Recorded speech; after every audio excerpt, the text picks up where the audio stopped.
What's going on? What's going on? All right, you know what time it is. You know what rhyme it is. It's your gracious host, A6, live and direct, live and effect, coming at you on this Sunday, regular time as we usually do. How's everybody doing? First off, how was everybody's weekend? Anybody do anything interesting? We got good music in. What's good with you, man? I'm not sure what PTTG stands for, but what's good with you? Jimmy Bennett, man, what's good, man? Jimmy Bennett is a regular here. In case you didn't know, what up, man? How you feeling, Cut? What's up with you? What's up with you? All right, I do have, as promised, if you saw the post I put up, I do have a special guest here today. Man's a genius. I have him in the green room, so he is watching as of right now. So we'll just do the normal format of what we do. Basically, I'm gonna run off a few things I picked up during the week. I'm gonna tag my man in, and he gonna school y'all because he got some information for you. I promise. But yeah, I really ain't do that much this weekend. You know what I mean? Just went out to a hibachi grill. That was pretty awesome. It's always good to watch them cook the food in front of you. I watched this lady complain about the food she ordered. She ordered like rice and noodles, but then she got mad because they wouldn't give her white rice. She wanted the cook to take the rice, the white rice, cook it on the same fry all the other food was being cooked on, and serve it separately. Like, we're not doing all that. You gonna eat what the fuck we gonna give you, or you're not gonna eat it all. And it's crazy though, because I got what she was saying because she was the one paying, but it was interesting. It was a whole ordeal. So she ended up not eating, and I watched the server come over to her, and he was like, "All right, so you don't want nothing to eat?" She was like, "I don't even want nothing." Then he was like, "All right, cool." Took her plate from right in front of her. I took her plate away like no soup for you. Everybody else was eating. I don't know, man. I thought that was hilarious. People crazy. But I mean, I do get where she was coming from. But all right, man. All right, let's get into it, bruh. So as usual, I was doing some browsing around on the Department of State's website, and I found something very interesting. So we all know King Kevin, as we like to call him here. He's not here yet. He'll probably be here a little later on. But he actually had an incident where he had gotten pulled over by the police, and they I'm not sure what words were said because Kevin's a very interesting kid, but he, he ended up getting in trouble. We'll put it that way. And as a result, he ended up getting his passport card taken and destroyed. They took his passport card and destroyed it. They impounded his car and they locked him up. So let me show you this right here. I happen to stumble upon this remedy right here for the Department of State. So they do have something here called Report of Mishap form. It's a DS 1663. So then it has all the definitions right here: agency, post, city, organization symbol, type of mishap, date of mishap, time of mishap, location of mishap, detailed description to ask you everything that happened, personal information to ask you all that stuff right there. Uh, Injury, illness, if you were injured during the incident, any property or stuff like that. Also, I'd assume. Actually, that's a little further down. Fatality, somebody dying. If national, for instance, was killed or something like that, foreign national. Medical attention. Did you get your nose broken, your arm broken, muscle pulled? Cause of mishap, was it from you getting mishandled by agents and such? Um, it pretty much goes down the gambit here. Nature of injury or illness, body parts, work related, all that other stuff there. And then estimated amount of property damage there, type of property, property status, all that stuff, man. So yeah, take a look at this.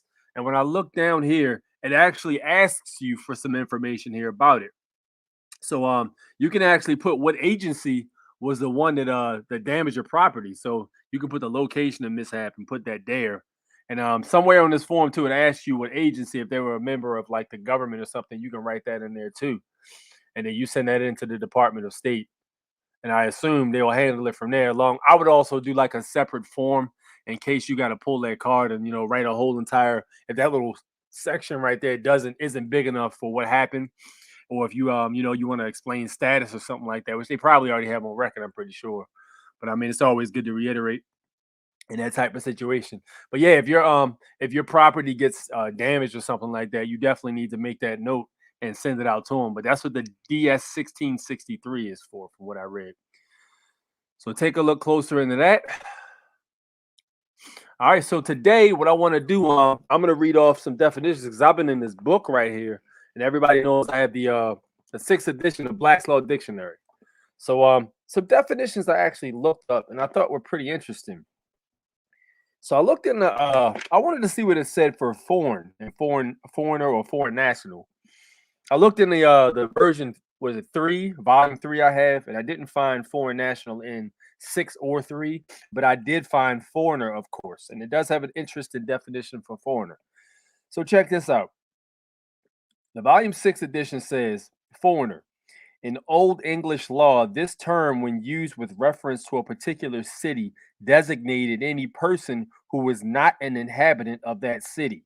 All right, then it says, according to later usage, which is where we're at now, it denotes a person who is not a citizen or subject of the state or country of which mention is made, or anyone owing allegiance to a foreign state or sovereign.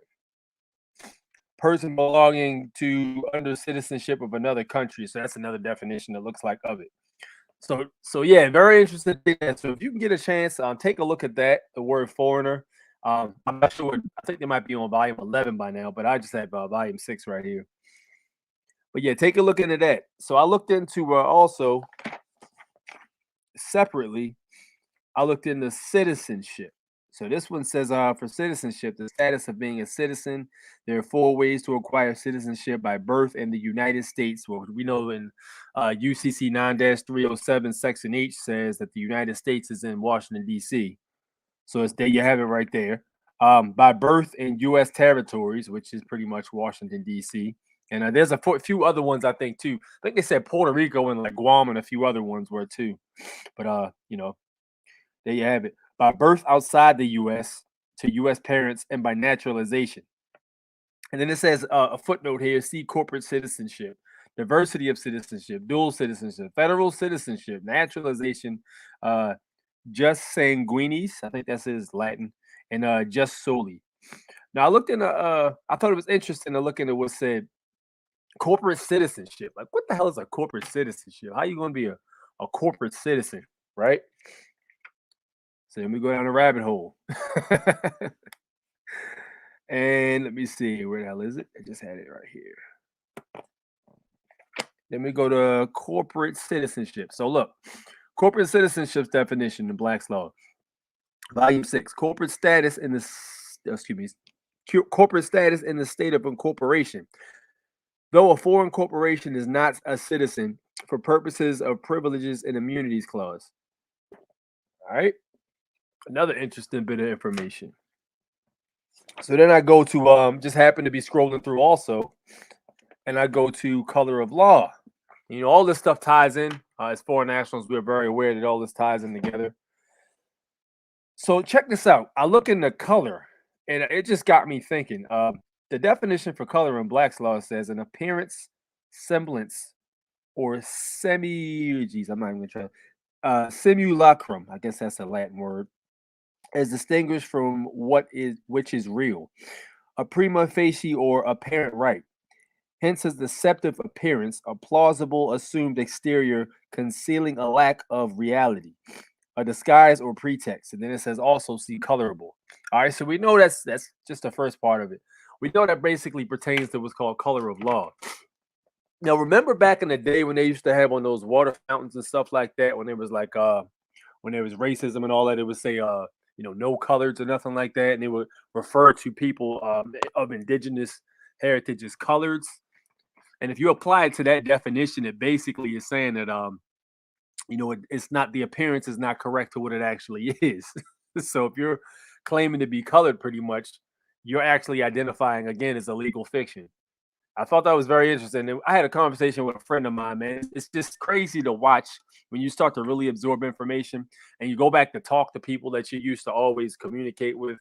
And you just, a lot of times people get stuck in a bind where they just get one train of thought. They never ascend past it. They basically just stay there.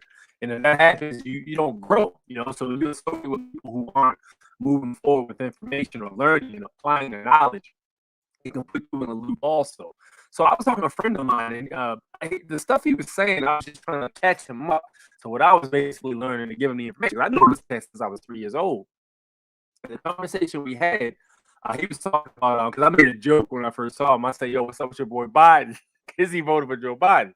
And he was like, he got a little upset about it. He was like, people keep coming up to me asking me, what's up, Biden? But the truth be told is, do you think under Trump things would be any different? I said, probably not.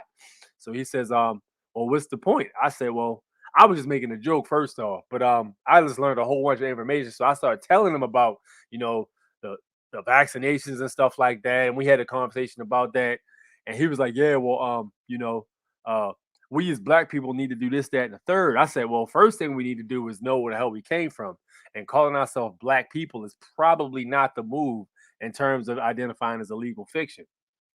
So he was like, well, what do you mean? So I said, basically told him about Dan Calloway, which we had this conversation before. Looking up the American map before the states had basically been called what they were called basically now. And all the all the indigenous tribes and aboriginal tribes that were here on the land before those states were called those states. So I was like, yo, if you actually do the tracing your genealogy through records pretty much and find out what land your ancestors occupied, you could probably find out what your ancestry is. So you're not calling yourself a legal fiction. You're calling yourself the proper tribe.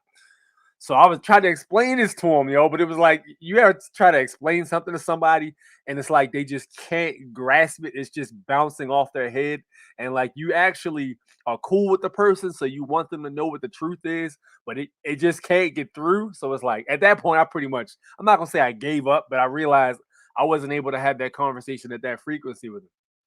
So we kept talking, and I'm just listening to stuff he was saying. It reminded me of me about like 8 years ago, man. Like I just wasn't in that state of mind to be able to be told something different. I thought I had it all figured out. And when you start to find out more information, it just changes your perspective. So, going back and talking to people that you used to be cool with or stuff like that, or you haven't spoken to in years, it just reminds you of how much of a difference you actually are in a place now as opposed to where you were before. And I don't say that to be condescending. It's just I think about stuff like that. You know what I mean? But everybody moves at a different pace, I suppose. So it is what it is. I just hope more people wake up before it's too late, man. Because at the point now, we had a conversation about the vaccine. Dude was like, well, yeah, I took the vaccine, but I don't see why it's a big deal. I'm like, God damn. I'm not even gonna go into this because of this. If you can't understand what I'm telling you about the indigenous history, which makes perfect sense, and we talked about the slavery and how the story didn't make sense, with ships taking you back and forth all damn the whole 400 years supposed to be, or however long it was, ships going back and forth when there's people readily available already on the land. And the ancient history paintings and things like that of those people all classified them as very dark people with very knotty hair, kind of like what an African would look like. I tried to explain to him about the Bering Strait also, but again, the information just I put it out there. It just wasn't being absorbed. But it's all good though, man. You know what I mean? It's all good though. Let's get to some of the comments real fast. Gary Mendez, what up, man? How you feeling? How do you go about the passport if you already have one? Well, you just fill out the DS-11 pretty much, and you send in your old passport with the application because they ask you right on there if you applied for a passport before or such. So you want to go ahead and say yes, and you want to include your old passport because you don't want to have that shit. You want to give it back to them. Kevin says, do it again with the DS-11 and turn them on. Yep, he got it. That's exactly what I did pretty much. I already had my passport was about to expire though for real, but I went ahead and did it again. So I got a whole new shebang. So, that's what it is. All right. Enough of me running my damn mouth all day. I can talk for hours. Told y'all I was going to deliver, and I definitely did. So we got the Form Runner live and direct, live in effect. What's really good, big brother? Yo, 86, bro. I appreciate you having me on board, man, under the circumstances that I'm dealing with. My mom just passed yesterday. But real recognize real. I told you I was gonna come do my thing, and you know what I'm saying? I'm here for the people, you dig? Sorry to hear that, man. But yeah, thank you so much for dropping in, dude. So Form Runner, as you guys know, I put it on my Yes, sir. I put it on my my post. Form Runner is an expert in nutrition muscle building, just general health and wellness, life coach, and he's also an expert in the what we study, the foreign national aspect and sovereignty. So I guess we can just I'll just let you take the floor, man. Let's say people want to eat cleaner and be healthy and clean their system out. Dr. Sebi said most of the problems start in your gut. So how do we start there? All right, so the one thing we have to do is we have to reel things back, because for the most part, Black people have been educated wrongly about how our body operates and what our body requires for us to be healthy, as opposed to Europeans, Chinese people, people from other areas of the planet. As the original inhabitants of the planet, we require a very different diet because we have a very different organ system. And, for the greater part of our entire, modern history, we've been educated, I don't want to say wrongly, but so much, not they left parts out about how our body works. They never told people about the omentum and how it works and how it controls the autonomic nervous system. They always want to separate our organ system when all of our organs are connected. Wholeness is going to be the best way to approach everything. Abstinence based on how food is manufactured, created, and cultivated in today's time is not going to be the answer. That's the reason why I'm so hard on vegan vegetarians, and I'm equally as hard on people who are doing keto and these all meat diets and different things like that, because those are unsustainable, and they absolutely wreck the hormonal system, which is the system that governs the body. It's like the government. Your hormones are the hormonal system is the government of the body.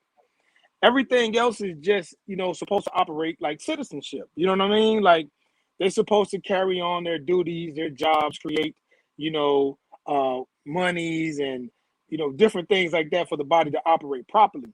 But, I tell people this all the time. Esau is not smart. I'm sorry, let me back up. Esau is not intelligent. He's very smart, but he is not intelligent. You are intelligence. The genius that created everything in our known society comes from intelligence. So when you look at all the creators of the inventions and different technologies and the precursors of how things are created in our society, that comes from intelligence. Esau, he's very smart. So whenever you're dealing with a smart person, they're never going to have a complicated solution for anything. For anything. They're never going to have anything complicated, because if this thing goes, far left or far right, they need to have a simple solution. Now, when we look at solutions, from my perspective, we look at solutions as what? Remedies. So when we look at things, when you say, especially in indigenous understanding, we're looking for remedy. We require remedy for whatever, we want you to provide remedy, especially when you're dealing with the courts. You know what I'm saying? You provide remedy. Well, the same thing operates in the medical health and wellness side of it. A lot of people in this country don't realize that cure, that is a patented word by the pharmaceutical medical industrial complex. So a lot of people get in trouble when they say, oh, we cured this, or you can cure that. That word in curing things is, you can't cure anything. A person outside of you can't cure you. Only you can cure you. So when you look at how they've patented, how they've structured their, the semantics and how they say things, they allow us to trap ourselves in our words. You being an avid studier of words, etymology, indigenous cultures, understanding why certain words exist for certain reasons, you understand why you have to say certain things in order for it to make sense. In the medical field, it's the same way. They always put this shit the same way. The same way you're handling in the legal side of it is the same way that you have to handle it on the health and wellness side of it, because they all operate in unison. This country is a bank. The courts is a bank. The greatest provider of the bank is the medical industrial complex. Mm-hmm. So they operate on the same premise. They utilize the same, tactics. That's why, these drugs have these these ridiculous names because they're registered trademarks. You know what I'm Right, right. saying? Yeah. And so they operate in the same manner. I just think that our miseducation of how the biology works, our biology, is what's creating the problem. And we have been, our culture have been kind of, tampered with over the years to push agendas. You know, Absolutely. the vegetarians began in Germany. There were white people who couldn't afford food, so they ate plants and they died very early. But the Germans call those people vegetarians because they only ate vegetation, not vegetables. They just ate vegetation, grass like sheep and different things like that Oh, because they yeah. wanted to be out away from civilization. The first vegetarian group was a group of white poor people in Germany. They were Germans. These terms come from Esau. So when we start looking at the inception of things and how they've manipulated our culture to push these different agendas, we can't continue to follow these things. Just like you and as you're starting to understand how things are going on the legal side of it, I've been doing it on the health and wellness side for about 25, 30 years. So, you know, I've looked at all of the things that our great ancestors, have put forth in all of their works and the things that they've done. And when I look at some of the results that I'm getting by utilizing some of the things that they're doing and some of the things that, understanding what they've done to our food and doing some new things, I'm getting the same kind of results without having to practice food abstinence. So, one of the things people will see when they check my site out is we don't do no diets. Now, a lot of people look at that and say, okay, I can eat whatever. And that's not necessarily the case. You just can't eat whatever. That doesn't work because the food has been manipulated to the point to where if you eat whatever you want, you'll die. It's just that simple. Our food is contaminated in so many different ways. So you can't just eat willy-nilly and expect for health. You see what I'm saying? The same thing on the vegan vegetarian side of it.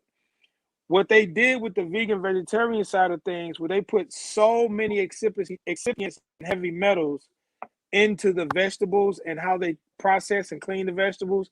And because our soils are devoid of the essential minerals, you're essentially eating to starve. And the body starts to break down over time because it lacks certain amounts of minerals. It's not so much that the diet is bad, it's that the food that you're putting in the body is inferior. It doesn't have the minerals that the food had in the early 90s, in the late Mm. 80s, and in the late 70s. That's It's just interesting, that the man. food just don't have the nutrition. Yeah, Just I doesn't have remember the back in nutrition. That's why. yeah, I Yeah, go ahead. remember back in the day in the 90s, like I swear food tasted different. People think I'm joking about stuff when I say that. But Very we different. had started like a little small garden and I started eating like the spinach and stuff we had grew. I was like, yo, I remember this Mhm. food tastes like the 90s food used to. And there was no organic food back then. Yeah, It was all just food. You know what I mean? it's regular food. It's Right. regular food. And Yep. and one of the and see just coming up in that environment and actually I was raised like that, so we really had to grow and pick our own food.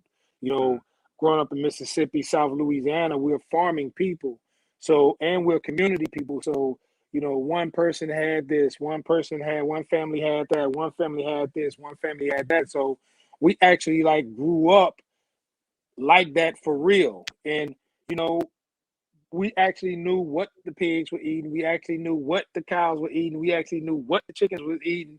So in today's time, because of industrial, cultivation, I can't say that meat is good. I can't say that. But I also can't say that kale is good because we understood the minerals that we were putting back into the soil. So a thing we used to do back in the day was every year we would burn the cornfields. So you burn the fields to turn the soil, because when you burn the field, the ash, the minerals that's left over from the insoluble fibers, once you burn it, it becomes a chemical that can feed the dirt. So once you burn the field and you turn the field, you turn the soil. That's how you replenish the soil. But we don't have any more wood burning stoves, because we had wood burning stoves. We didn't have central heat. We had, like, the little porcelain joint with the gas coming in with the heater on the floor. We had those in certain rooms, but in the back we had wood burning heaters. So when you chop the wood, whatever ash you had in the wood burning heater, you put that in the garden, because those are your minerals. You see what I mean? What's left over. See, these types of this type of farming is no longer done. So the recycling of the minerals in the foods ain't the same. The greens that people are getting today aren't the same collard greens, the field peas and the black eyed peas, the things we used to have to peel and shuck ourselves by the trash bags full and store for the winter. Y'all are not getting the same, the regular people are not getting the same nutrition. And because I've been following food for so long, I've noticed how they start to take nutrition out of the food. I saw how, food don't last as long, how food spoils very quick, how mold grows on the food. And one of the biggest problems that a lot of people face is mold infestation. When you get mold in the body, mold is a living thing. It poops. Poop, mold, and fungal poop are what we call viruses. So if people go to my page and they go back far enough, they'll see me talking about the coronavirus is nothing but poop, and if What?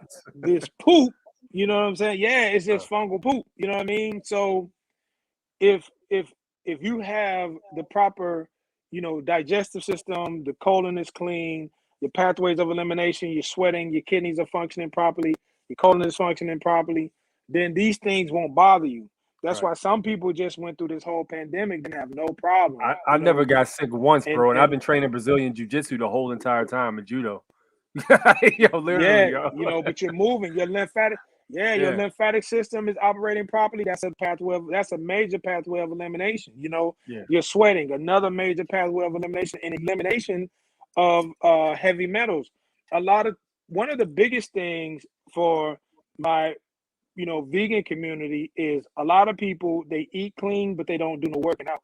right, And vegetables have a erroneous amount of heavy metals in it, because not only have they been spraying chemtrails, what they put on these vegetables that are deemed organic is heavy metals to kill certain things that be on the plants. Well, the only way to get these things out of the body is through sweating. You can't get it right. out through the colon. The kidneys can't get it out.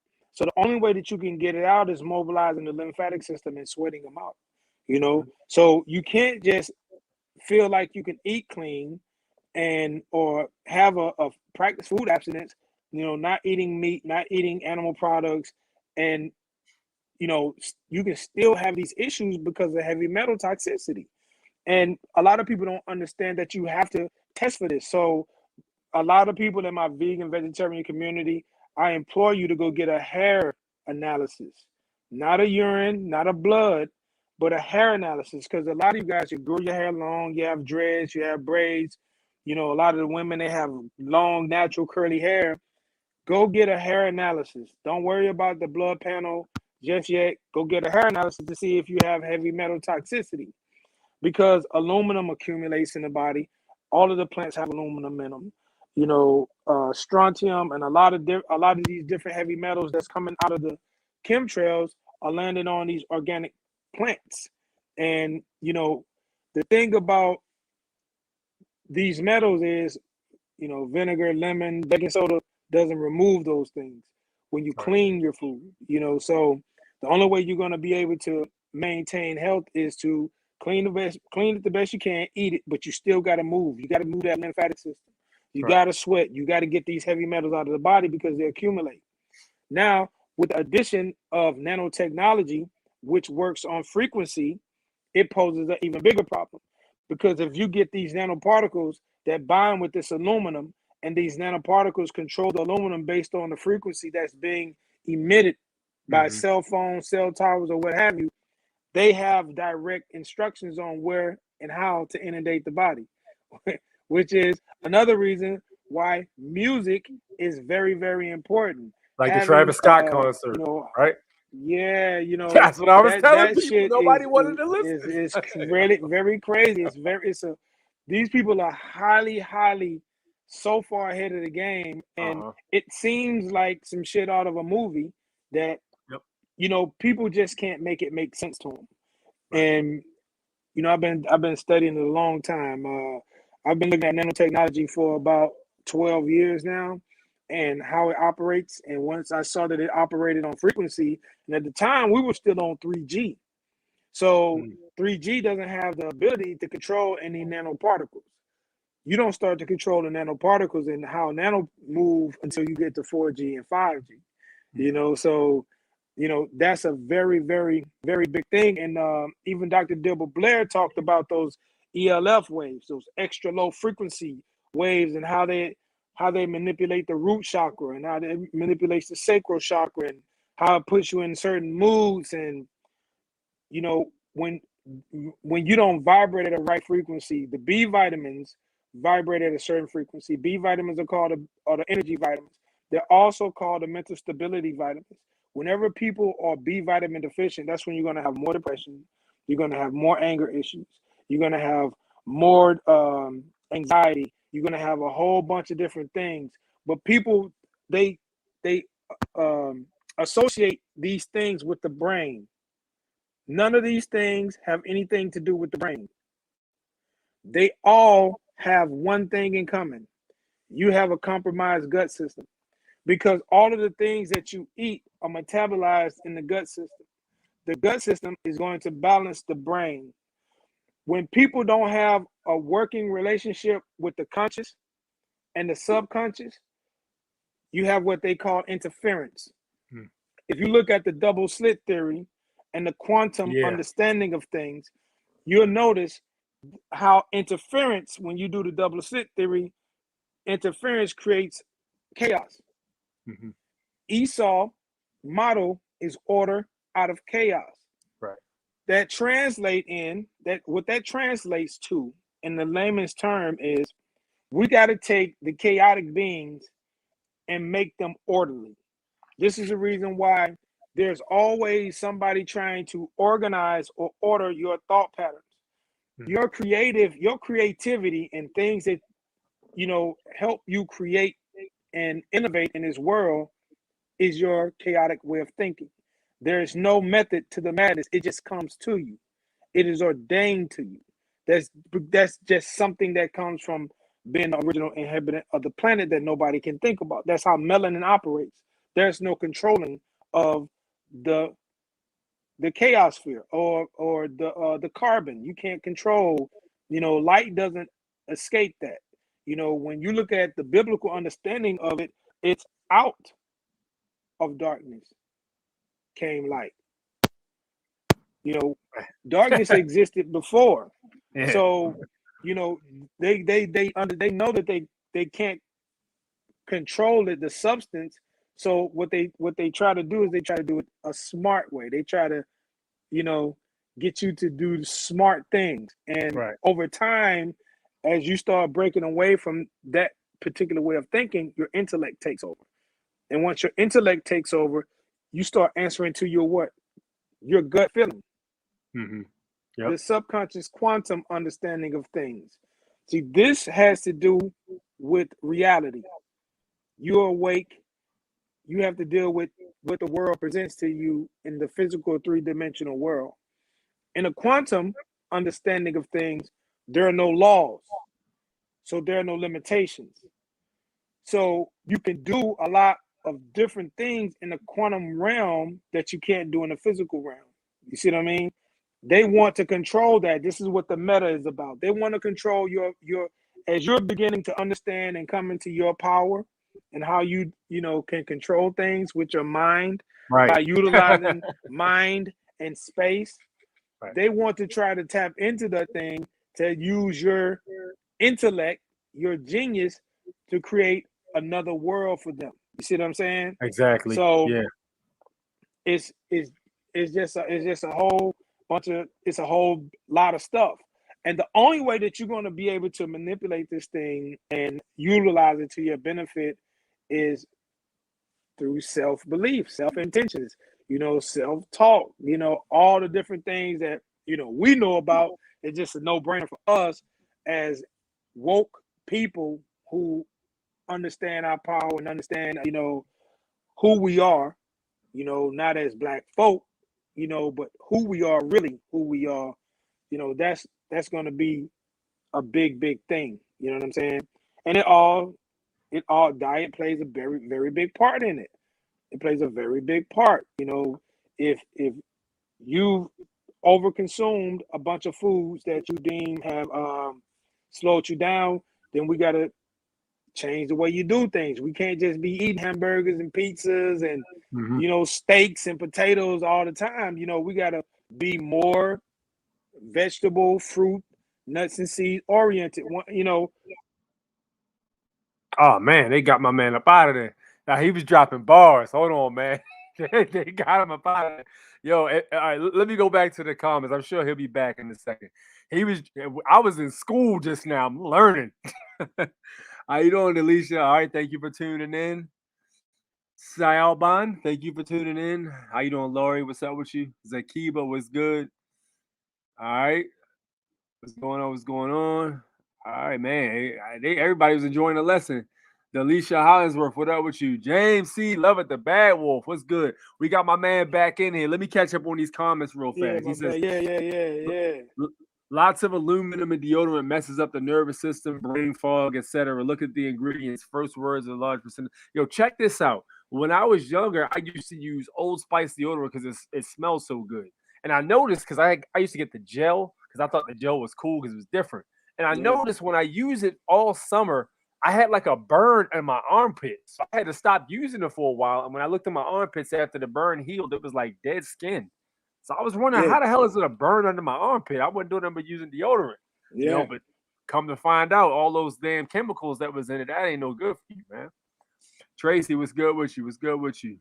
All right. We look like we got a squad in here, huh? Peace to the gods. What up, Keith? How you feeling, Keith? All right, all right. Peace to the gods. Yes, Peace to sir. the Peace to the gods. gods. You My know what it is, man. man. Yeah, that's Yes, my man. sir. Back when we was, trying to understand this thing with Jonah Bay and everything back in the early 2000s, that was the saying, you know what I mean? Yeah, We was trying to get yeah. our UCC shit straight. Oh man, It tell was me it about was it. it was it was crazy back. It was because we was trial and error for a long time, man. We was Yeah, trial and error, trial and error, trial and error. It was people. There's a lot of people took L's trying to get the UCC and everything squared away, and it was. I mean, Yusufel, everybody. It was yeah. big trial and error back in the day. Heavy hitters But back, yeah. But oh that's why there's man, so much good information out here for us, man. oh You yeah, know? oh yeah, oh yeah. It's Yeah, it's we it's so appreciate it, much. man. It's so much information out here right now, and you know, like man, you was having a conversation, bro. These people are so tricky, man, and their biggest thing is to get you in their jurisdiction so they can play these games with you, and they just expect you to be intimidated. And the biggest thing you get, the most important information that you can give somebody, Yusuf will tell you, Jonah Bear tell you, Asir the Duke of Tears will tell you, everybody will tell you the same thing, bro. You cannot let these people intimidate you with this clown show, because the thing is to get you off of your game, you got a group of people working against you to get you off of your game. But if you know your shit and you stand on your square, you will always prevail. Now, here's the part that I want to get a lot of Moors or people who are coming into this, you know, status correction and everything that's going on. This is what I want to get y'all to understand. You know, the OGs that's been doing this shit, they don't fuck with them no more because they know what it is. Like they not finna fuck with us here. They not finna fuck with Tariq. You know what I'm saying? It's just they know their educational background and they got the time for it. They got time today. For the rest of you guys, they're going to try and make your life inconvenient. Okay? That is the key. To frustrate you and inconvenience you to the point to where they want to get you to make a jurisdictional mistake so they can drag you through the system, so to speak. And this is just inconvenience, right? Now, the thing is, here's another thing. There's so many things that are unwritten rules, like highways, roads, streets, where, jurisdiction where, sheriff, police, highway patrolman. Like it's so It's many, tricky. it's so many things they try to knock you off your game with. Just like you was telling me, they burnt my man passport, they burned his card. They Like, destroyed it, yeah. yeah, like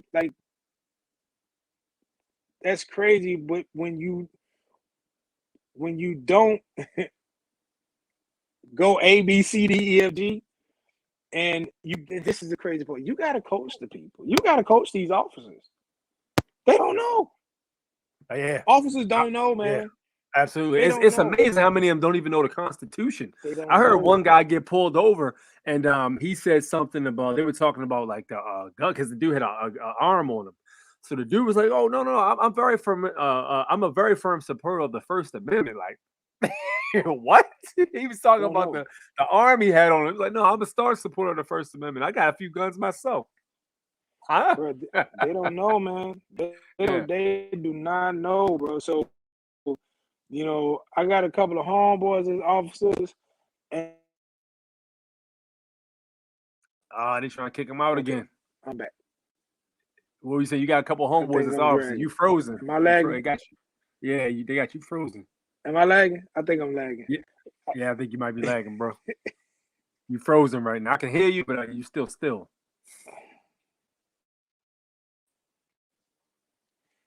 Let me try. I All think right, I'm lagging, man. they got you lagged out a little bit. Am I still lagging? Yeah, yeah. Oh, let me try something. I can hear you. We can hear you clear.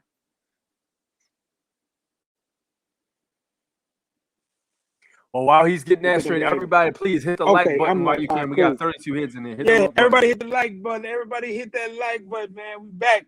So Appreciate it. I apologize. My mama live in the country, man. My internet is like terrible out here, man. All good. All good. you know. Um, but yeah, man, they just want to make it a very, very big inconvenience, man. And I got some friends that are cops, and they don't know. They really don't know. They don't understand, and you know, their thing is they go into defense mode. Like they just really want to give you the ticket, but you like, look, you ain't going for that. You like, I understand you trying to do your job, but at the same time, you still got to respect my status. You know what I'm saying? And it's a big tug of war, and when all else fails, they just gonna be like, okay, whatever, we're gonna let you go. We're gonna give you the ticket and let you deal with the judge. That's all they want to do. They just want to inconvenience you and do continuances.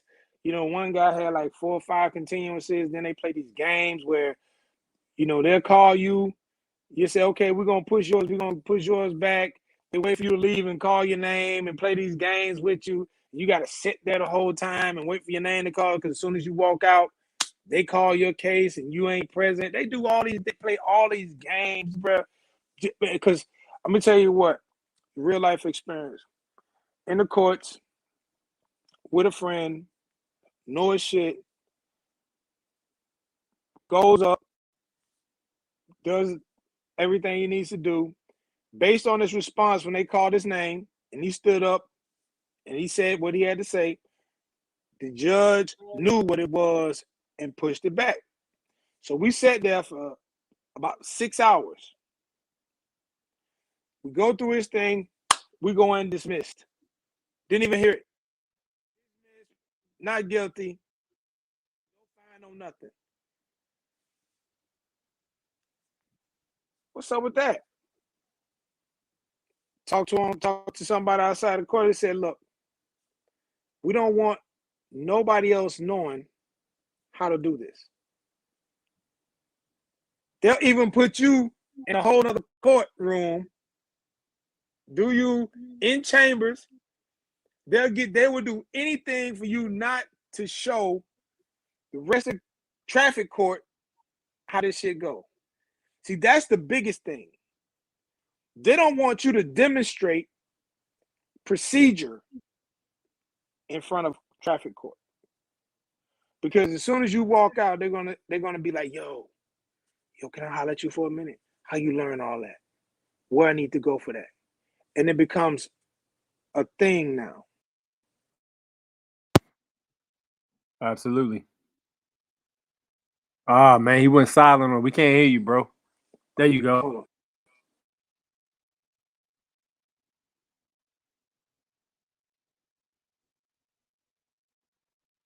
All right, so boom. Let me get back to some of these comments. No, I'm gonna miss some of them. Michigan, what's good with you, Mish? Carl, what's up with you? Michigan in the building. Can you talk about excessive value? No, we can't talk about that right now. Nah. Maconomics, absolutely. Dude got bars. He got bars big time. Yep. Oh, yeah, they destroyed the card. Yeah, man, that's crazy. They destroyed his card. They definitely destroyed my man's passport card. I don't know if they burned it or not, but I think he said they like ripped it or something like that. I don't know. Yep. We're at a point where people are starting to wake up and police officers need to be trained more. Yeah, it's crazy because they purposely mistrain these officers so that they don't know exactly what's going on, so that the money for traffic stops and shit like that, and road pirates can keep rolling in, so they can keep squandering on whatever they squander it on, prostitutes and hookers and cocaine and all that. They wanted to break my spirit to teach me a lesson. Absolutely. Oh, trust me. We already know, man. All day sitting in court just to tell you they push it back another 30 to 45 days. Yeah, that's possible. And we can't hear you. Could you see if you got the mute on? They might have you muted. I can't hear you at all.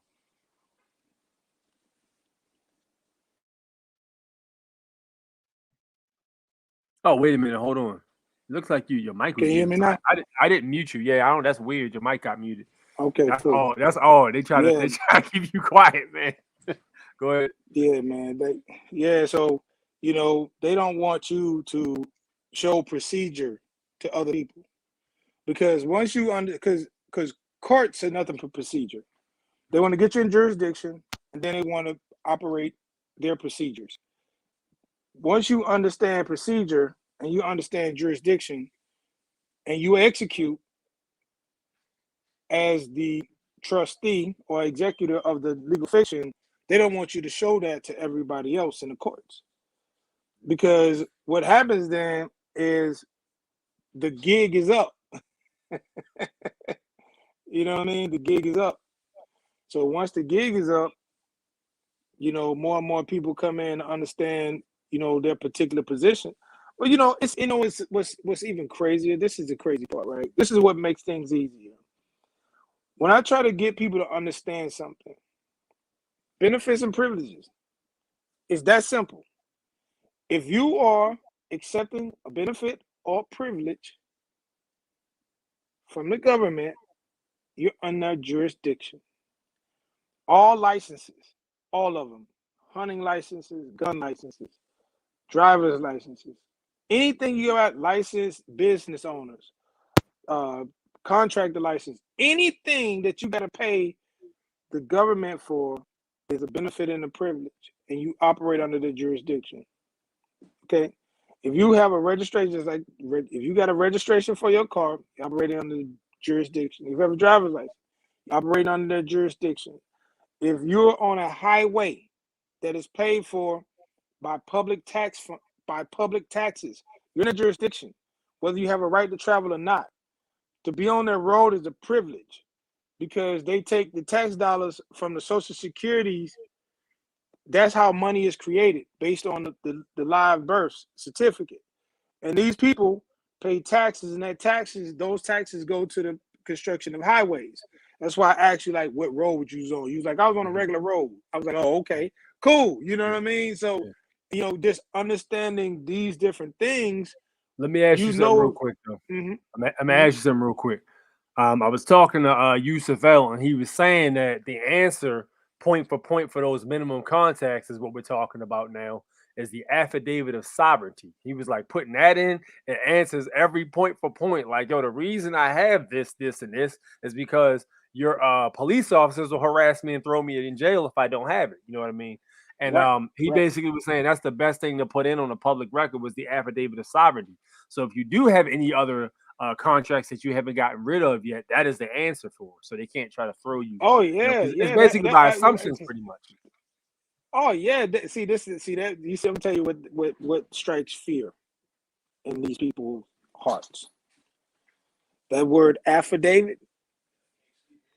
That word when they hit before you even finish what you putting after that of sorry, you ain't got to go to the other part. Affidavit, because your truth, man. Mm-hmm. Nobody wants responsibility. Nobody's going to take responsibility, and nobody's going to challenge that affidavit. No one is going to challenge that because they know if they challenge that, they got a problem. They're going to have a big problem. Right. You see what I mean? And, so that is a very, very powerful tool, man. A very, very powerful tool. That's why they put it in all the mortgages and all the, anything you sign in to get a living dwelling and a car, anything you try to get, they got to have a affidavit in there because nobody wants to, none of those people on the legal side of it or the, the political side, they don't want to deal with nothing. They don't want to even, after that, they don't even want to talk about nothing. They really be on some like, unless you really have to deal with him. You see what I mean? Unless you really, rookies, people that's trying to make a name, they really want to try it till they try the wrong one, and it doesn't end well because I shouldn't be saying this type of shit on air, bro. Take your time, bro. Like if you ain't trying to put some stuff out, I get it. Yeah. All right, so let me jump in some comments, bro. In case if you don't want to share that. Let me jump in some comments real quick. Yeah. All right, so my man says no first-hand witness, so judge has to strike the prosecutor, usually an attorney. Okay. Yo, the consultant, man. What's good with you, man? The consultant. What's up with you? What's up with you, man? My man right there is the guy. Yeah, one of the guys anyway. So this is King want my help, but no, yeah, his email, man. H-Town, what up? Man, I got my case handled, trust me. He says he got it. It's technically not a legal fiction, it's a vessel. They will get you on this court if they choose. Here's the thing, though. The UCC1 financing statement which separates the straw man from the actual creditor, pretty much. If it's a situation, I'm assuming, where let's say you do have your straw man does have some contracts. The straw man is the one that has a contract. They can't contract with the actual man itself. So would that be a sufficient answer to those minimum contacts? You put your straw man in your trust. There you go. There you go. My man speaking facts right now. First in line, first in time. There you go. Trust gets first in line. So whatever debt you're dealing with doesn't really matter because the trust. You know what I mean? First in line, first in time. First of all, claim the name. First in line, first in time. Once you put your legal fiction in the trust as an asset, same thing with your children, their property, put it in as an asset. It's over with, man. All the rest of that shit is. Now you can do that with a UCC3, right? To add like other things onto your UCC1, correct? Yeah. UCC3 addendum. I've been telling y'all that for a long time now. I've been telling y'all the UCC3 addendum is the answer, bro. Holla at your boy, for real. All right, so James C. Levitt says the government police are a service, so they weren't worried about a higher jurisdiction, Supreme Court, until you take them there. If they teach the police, they will be losing control by creating woke people. Yep. Boom. Yeah, that's a fact. You didn't have had Supreme Court cases to help you with. That's why I asked. The officer tried to teach me a lesson to break my spirit. That's why he destroyed the car. My ass is still going. How would you go about getting another card, though? Did you write that letter to the Department of State? Fill out that mishap form, bro. The DS 1663. You might have came in late. Fill out that DS 1663 and then put another letter on top of it, asking them, telling them to send you another passport card and inform them of exactly what happened to it. Give them the officer's badge number and all that. And you might actually get the Department of State writing a letter to whatever state you're at, telling those police to step back in line and stop getting out of line. Same way the Department of State, Norv Hold on, Eisenberg, I wait. believe it was. So his call was that's federal, right? Yeah. His call Yeah. was federal, right? Yeah. Federal. And a city cop destroyed it, or a state. It was a Massachusetts police officer, I think. Yeah, he was out of jurisdiction, bro. That's a federal offense. That doesn't hold protection on the badge because his jurisdiction is for the state or the city. He's a municipal. He's on a municipal jurisdiction. That's federal. You can't destroy federal property. Mm-hmm. Yeah, he's in an ego jurisdiction, and you should put him back in check because of that. You know, man, go file a complaint. That's what I would have did, man. I'd have hit the Department of State up the next day. Facts. Yeah, just file a complaint. Right. File a complaint, destruction of federal property. Okay, so Kevin says the DMV is also keeping me locked in with the license, but after these suits, I should be good. Okay, what's used about? I mean, that's a benefits and privilege. That's a license of benefits and privileges, man. He had a permit. He didn't even have a license. He had a permit, and he got the passport card. And then he said he wrote them a letter to take the information out of the system, but they refused to remove it. That's what he says. It's theirs. Okay, that's another thing. This is what I need y'all to understand. Whenever y'all fill out this paperwork, those forms are copywritten. So they have the right, once you fill out the form with that information, that's a copywritten form. And if you fill it out of your own free will, then they have the right to take it out and keep it in. See, these are the games that I be talking about. You have to look at the very minute things that they do. They'll tell you, oh, fill out this form. All the information in that form becomes their property. So they can use that how they feel like. You know what I mean? These games are so witty and so subtle that you could miss that part. So you can write them and tell them to pull it out, and they can tell you, oh, yeah, we pulled it out, but they don't have to. Yeah. City cop. Yeah. Yep. You said city cop. Yep. It has that blue pen. Red, man. Red right there. Red. Oh, you got my blue pen. I did a thing called a blue pen, man. Listen, that blue pen, man. So is it now? Look, I done read multiple places. The book I read basically said blue is the living soul, red is for nationality, and purple is for royalty. Black is the debtor. But then I read somewhere else that blue and black is the debtor. So clarification on that. No. So here's the thing about blue and black. Okay, black, the reason why you don't sign with blue is because blue is authenticated. Black is a copy. So whenever you're dealing with real contracts, you're in a contract country. When you're dealing with contracts, you want to deal with blue pen. Blue means authentication. This came about from the debt versus debtor. This is why the collection agencies, this is the free game on the collection agencies. When I worked in a collection agency in 2002. A law firm, McLaurin Carter Steed in New Orleans, and that's when I found out about why the blue pen was so important, because I was trying to collect a debt on a guy, and he asked me to send him the original contract. Now, me not paying attention to the word original contract, I sent him a copy of the contract that we had that showed that he owed the debt. Right. You know, I'm a new debt collector. You know, I'm working for a law firm. I'm learning, and I sent it to him. I said, yeah. So I sent it to him once he signed for it. You know, return receipt. I called him up and I was like, I sent you the original contract. He said, nah, this is a copy. I need the original. I was like, what do you mean? This is a copy of the original. He said, no, unless you have the original contract, then you don't have a debt with me. I don't have a debt with you.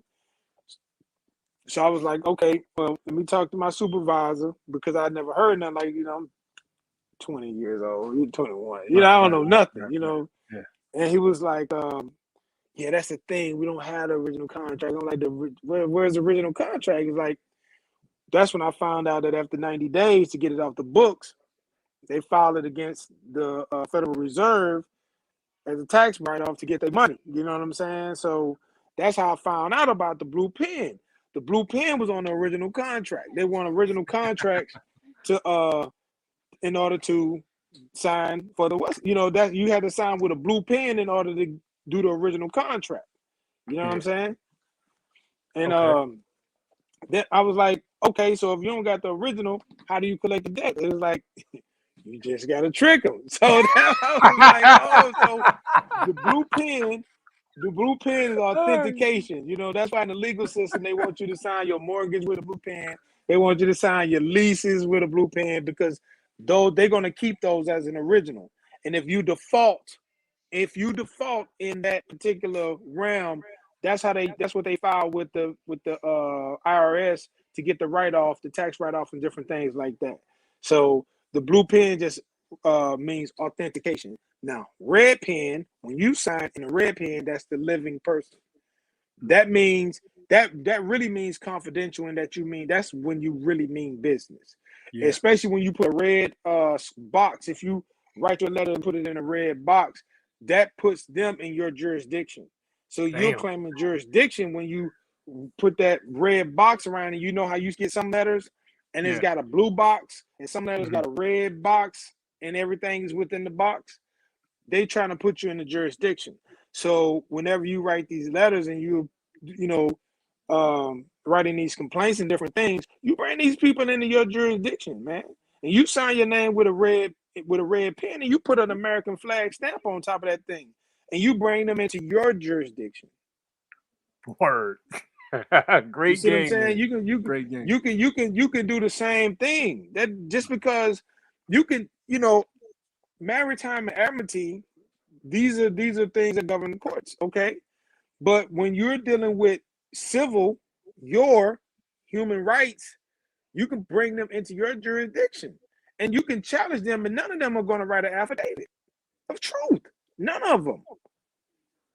You see what I'm saying? So you can simply do the same things. There's so many remedies, man. They really don't want you to execute them. And these are not, listen, I'm not talking about stuff that I've seen. I'm not talking about things that I've heard. Right. These are things that are, and when I get time, and I'm gonna link up with you, and I'm gonna show you my portfolio of letters that I use and how I wrote them, so you can see the examples of them and how the results. How I was able to get rid of a lot of different things. Move a lot of different things in my life. You know what I mean? So, but yeah, man, There's a lot of different ways you can do things, bro. It is. Hey, give my man a round of applause, man. That's some bars for you right there, man. Yeah, man. I don't be talking about this type of stuff. I'm a health and wellness guy. So, when you grow up in that era where you got, the Dr. Phils, the Bobbies, all the OGs, then you got the, everybody trying to get the status correction, and then you got Tariq, and you got everybody that's trying to show you who you are and give you the game. We just grew up in that era where we was inundated with so much information, and we had so many different people working on so many different things and bringing it back, to us to give us remedy. We just grew up in that soft spot, so a lot of us are kind of well-rounded and a little bit of understanding in a lot of those different things. But my particular specialty, of course, was making sure that people was able to do their thing. Yeah, facts. My man consultant says, I signed my papers in green ink. Now, what does that mean? Green ink. I ain't read about that nowhere. All right. Carl says, when I renewed my state ID before I got my passport, foreign national ID card, I could put UCC 13 away with my signature. All right. Man, I listen. When you're dealing with UCC, like if you're dealing with fines and different things, that's you don't even have to use, you don't even have to use that when you're dealing with. If you already have, UCC paperwork already together, you don't even have to do none of that other stuff, man. you can sign how you sign things can remedy from the very beginning. You can remedy things with your signature, fines and different things like that. You can get that shit thrown out. Like I used to tell people, like you get pulled over, don't just go with the flow and Right. sign it. But it was the way That's you what I tell sign it. people, yo. Is the way you sign it that that'll keep you clean. Well, see, Gotta- now they got those people- they got them computers now where you ain't even got to sign no more. They basically just give you a computer printed copy, and they just Yeah, but see, that's the thing. See, a contract without a signature is null and void. That's a void contract. That's fraud. Guys, y'all gotta challenge them. Y'all gotta challenge these people. This is why everybody want to go to this computer signature thing. The laws haven't changed. Right. The laws didn't change. They didn't change that law. If I didn't sign, then it's not a real contract. You don't have no contract with me. We have never contracted together. Bring forth the original contract. Okay, you've been charged with jaywalking. Okay. Number one, there's no injured party. Number two, there's no contract. I've never contracted with the city. So you're making a charge against me without a contract. I've never contracted or agreed with this. So it's in the interest of the city to try and prove this charge. And if there's no injured party, then no corpus delicti. Now here's the thing. Suppose yeah, the situation man. So like what you said earlier with the whole contracting thing and the book Invisible Contracts, it basically said that there's a bunch of different kinds of contracts. A situation where they might say something like, well, yeah, there's a implied contract because you have like let's say a license or something like that, or you were driving on the highway per se. That's an implied contract. What if they were to say something like that? 1099 them. Yeah, send them a 1099. Nice. Yeah, we talked about the 1099. Yeah. You pay $500, send them a 1099 for $500. Send them a 1099 for $500. Fire. All right. Free game. My man dropped the ball. Only stamp you need to be read. Only stamp you need to be read is confidential. Oh, so really? when you send your letters with a return receipt, the guarantee that is delivered, you put that red stamp on there that says confidential. The only person that's going to read that, especially when you're dealing with credit or you're dealing with collections, is the controller, the person in charge of the money. Those in between collectors and all that, they can't touch that. They can't touch that. I tell people all the time, find out who the CEO is, the CFO, the person in charge of the money.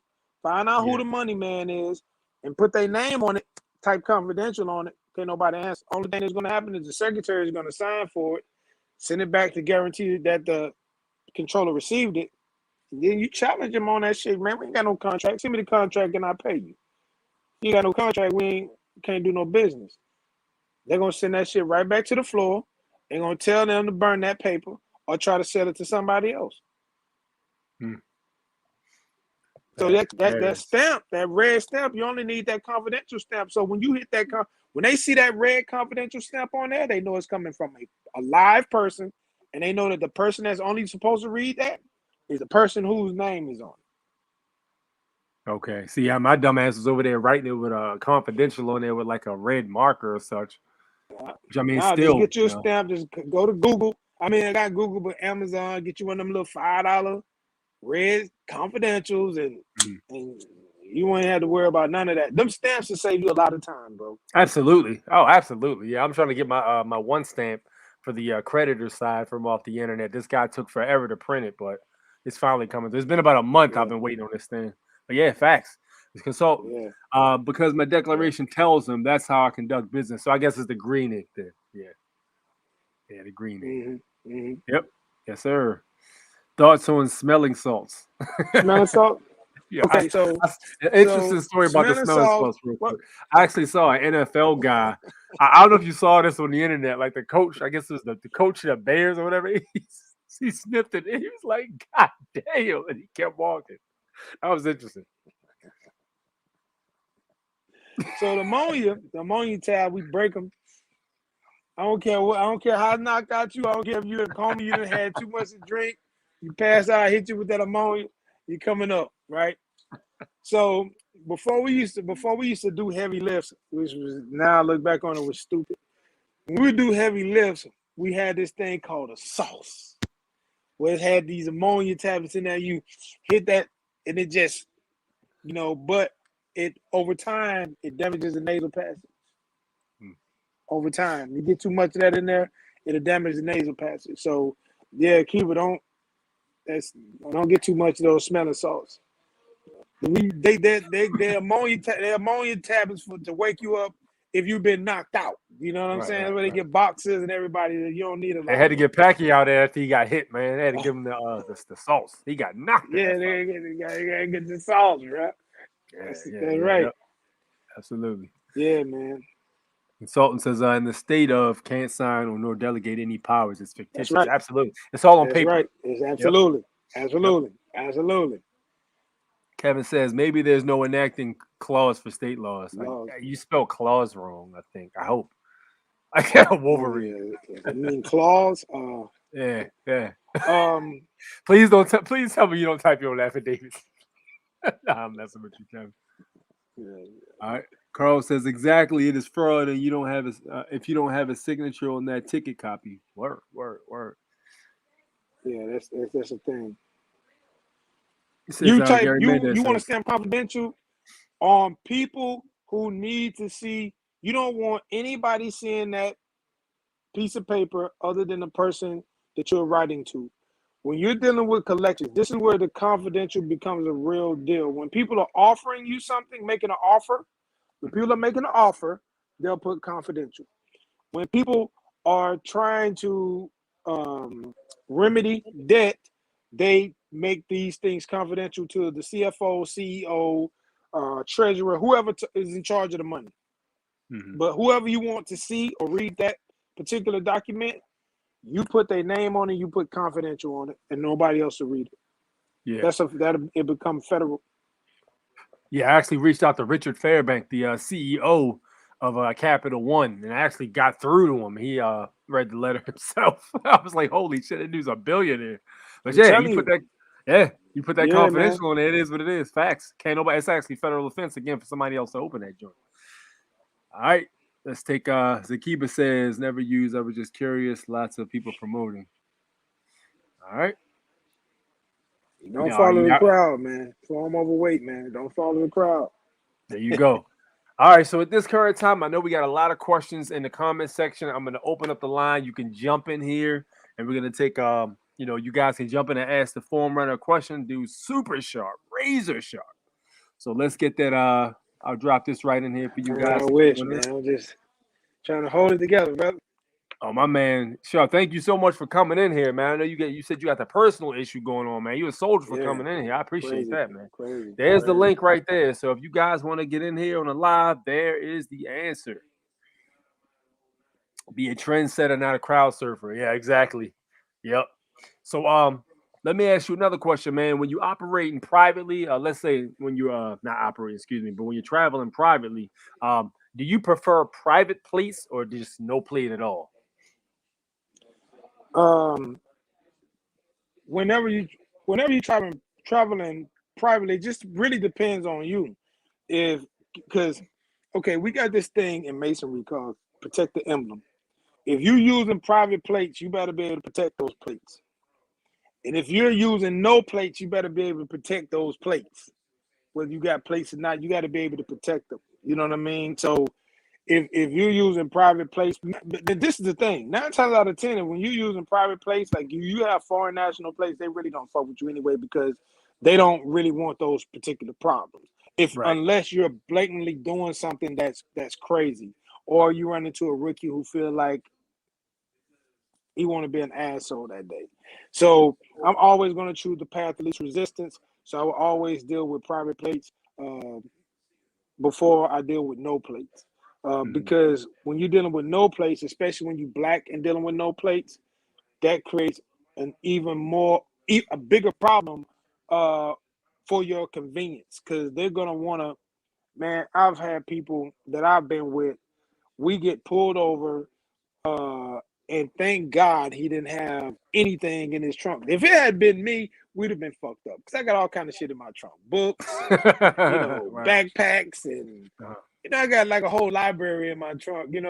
They probably would have pulled us over, made me sit on the side of the road, pulled all the stuff out of the car and Violated everything the else. Fourth Amendment But and my all that. man, he didn't really, right, he didn't have a whole bunch of stuff in the car. So, I was like, that's why you got to go private since you want to, since you don't want to use their benefits and privileges, you got to go with the private place because that is the pathway of least resistance, especially when you black. You know, for me, because I utilize the benefits and privileges because I work on the private side in the corporate area. See, I work on the private side. I'm not even in the Social Security. I'm not even in the Social Security. I'm in the privates. So that's the difference. That's another thing between public and private. I'm not even my money for my future is not even in Social Security.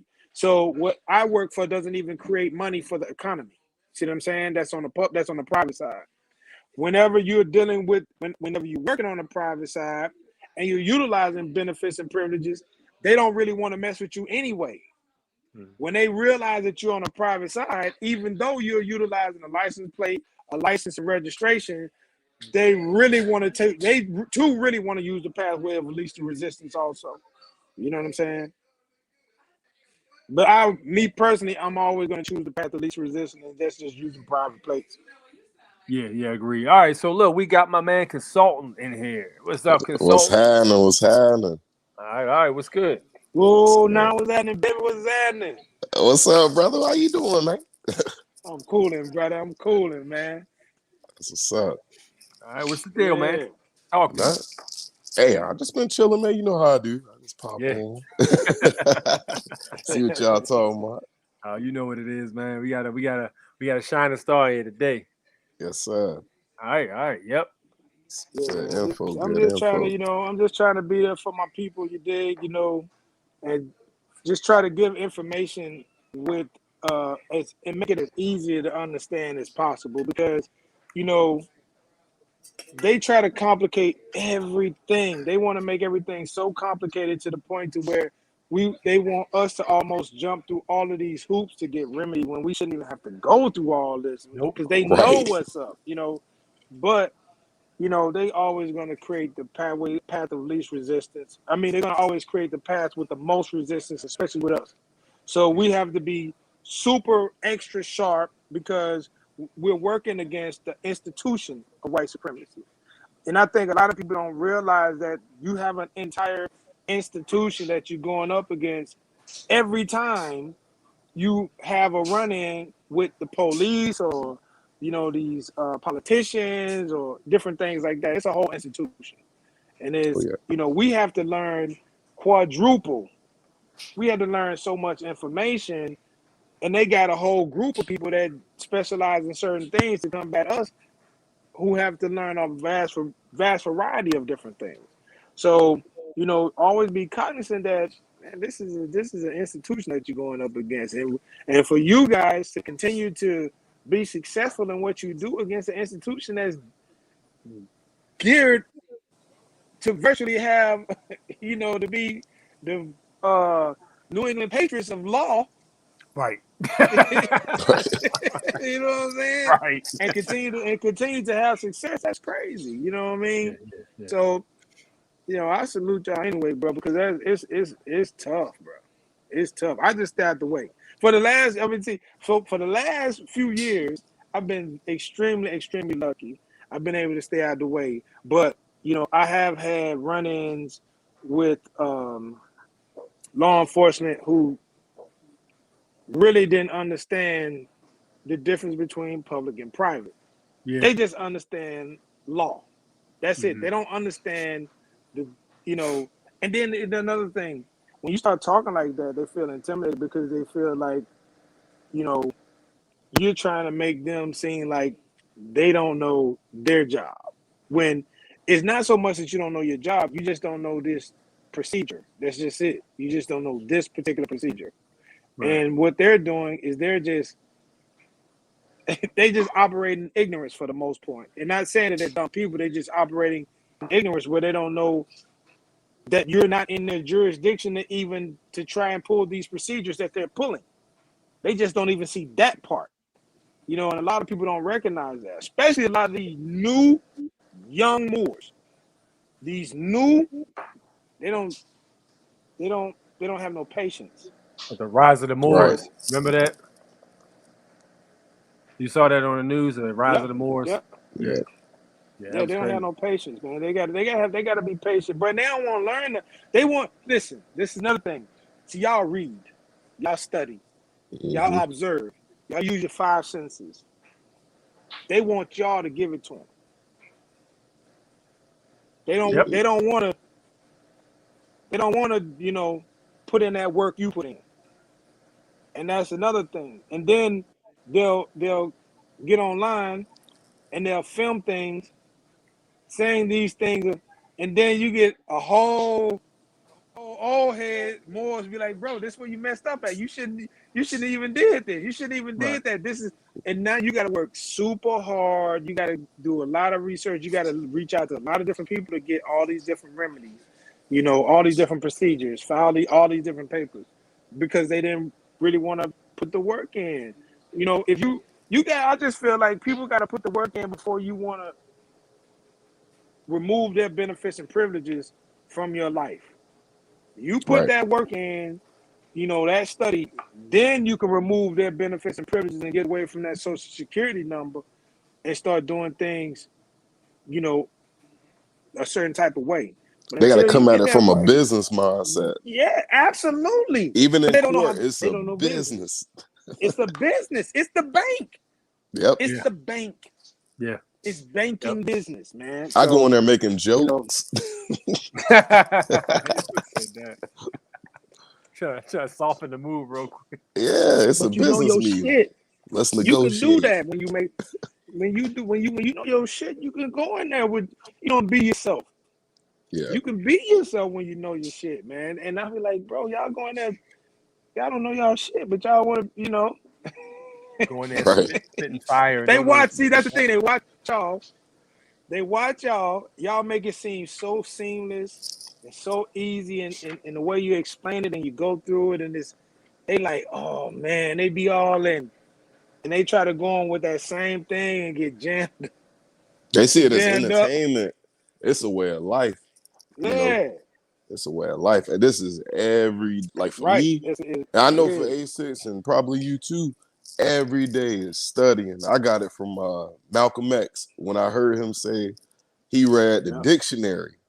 I'm like, let me go read the dictionary. Man, you find out what some of these words Yeah. mean. Oh Ah, snap!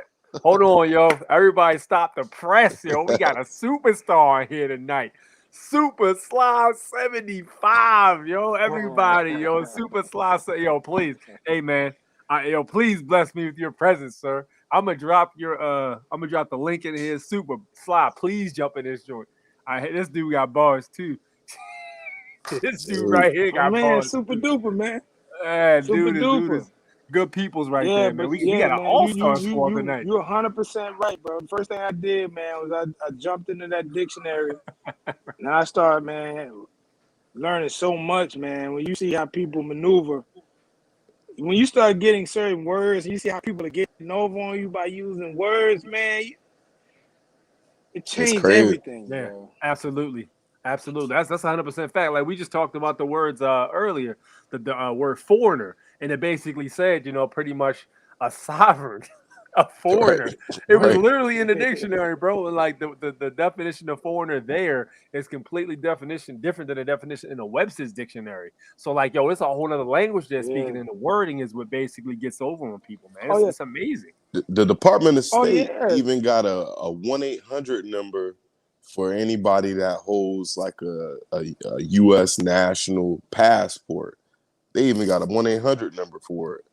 Really? Yeah, I'm gonna send it to you. Yeah, it's Yeah, crazy. Yeah, send it's me that. crazy. And Yeah, you know, yeah, that's crazy, bro. Yeah, that's crazy. Facts. It's real. Like all this stuff is real. Yeah, man, 100%. But yo, so let me ask y'all a question, man. man. How do y'all think they're gonna move the goalposts when people really start to catch on to this? Because from what I heard from a few people, like there's a record number of people that's changing their status, like as of right now. So this is where you have. It's a numbers game, right? It's a numbers game. All right. So really and truly, how many people how many people is going to go through with the total process? Really? I mean, we'll just think about, so we got, let's just say we got 50 million black people, 50 million, right? Less than 1% is going to go through that process. 500,000. 1%. Less than 1% going to go through that. Because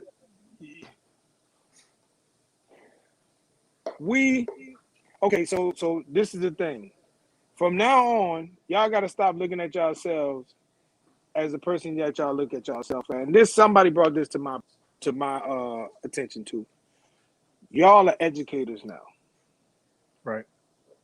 What you thought you was, that shit over with. Y'all are educators now.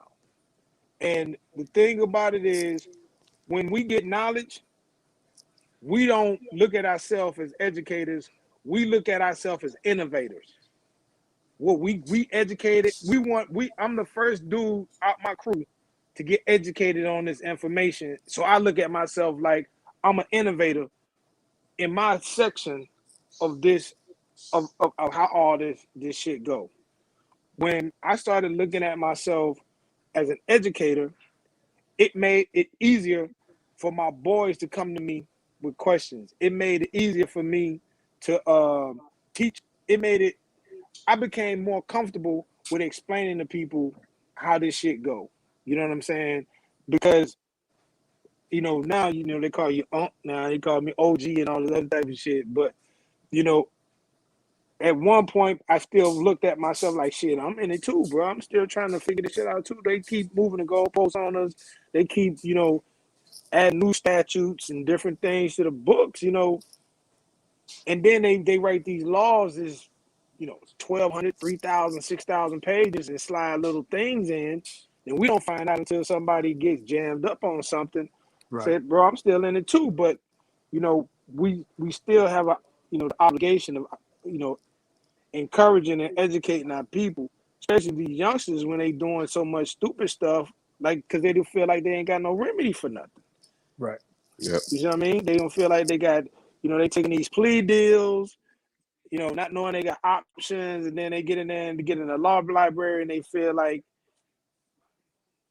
they be feeling like some type of way about a lot of stuff. So, but y'all got to be educators now, man, because y'all got the information that a lot of people don't have. They're not privy to. And there's a lot of people that's changing their status and all this other type of stuff, but they're not executing because it's hard, bro. This shit hard. Benefits and privileges is so easy. Mm-hmm. It's so easy, to be a sovereign or to operate in that lane, in that space. That shit is hard. Absolutely.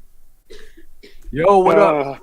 What up, man? The petty inquisitor, super duper slide.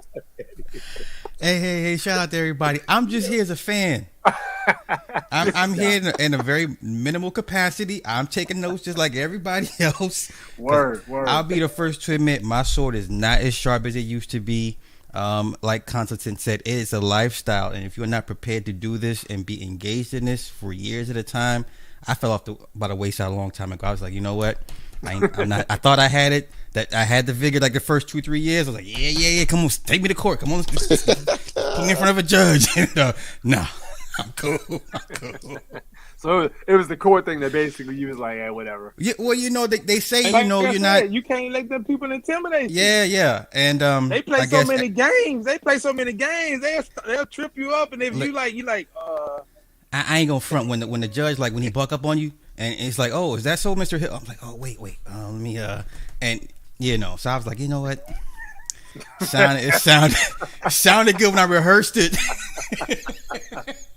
I don't wanna I ain't gonna mess with these people like that. But you know, I know enough to keep them off me. But as far as like, because I know guys that get into it just to antagonize them, to prove themselves, just to show to them like I know as much as you do and whatever. I was like, that ain't the way you want to Ain't do the it. move. 'Cause, you know, when he tell them to everybody clear out and a bailiff secure the door, and it's like, oh, see now you done. But I'm just here catching the bill, y'all. I'm a student right now, so. Word. Man, yes sir. But yeah, that the whole court thing, man. That's Jonah Bay made a great point. He basically said your court is very important because everything you do leads to court. In this process, every single thing you do, you'll end up in front of a judge for. If it's the right to travel, it could be the negotiable instrument thing, any of that stuff really. So I mean, it's really a thing where you really have to be mentally prepared to do so, and you can't think that you'll never end up in court because you'll be wrong.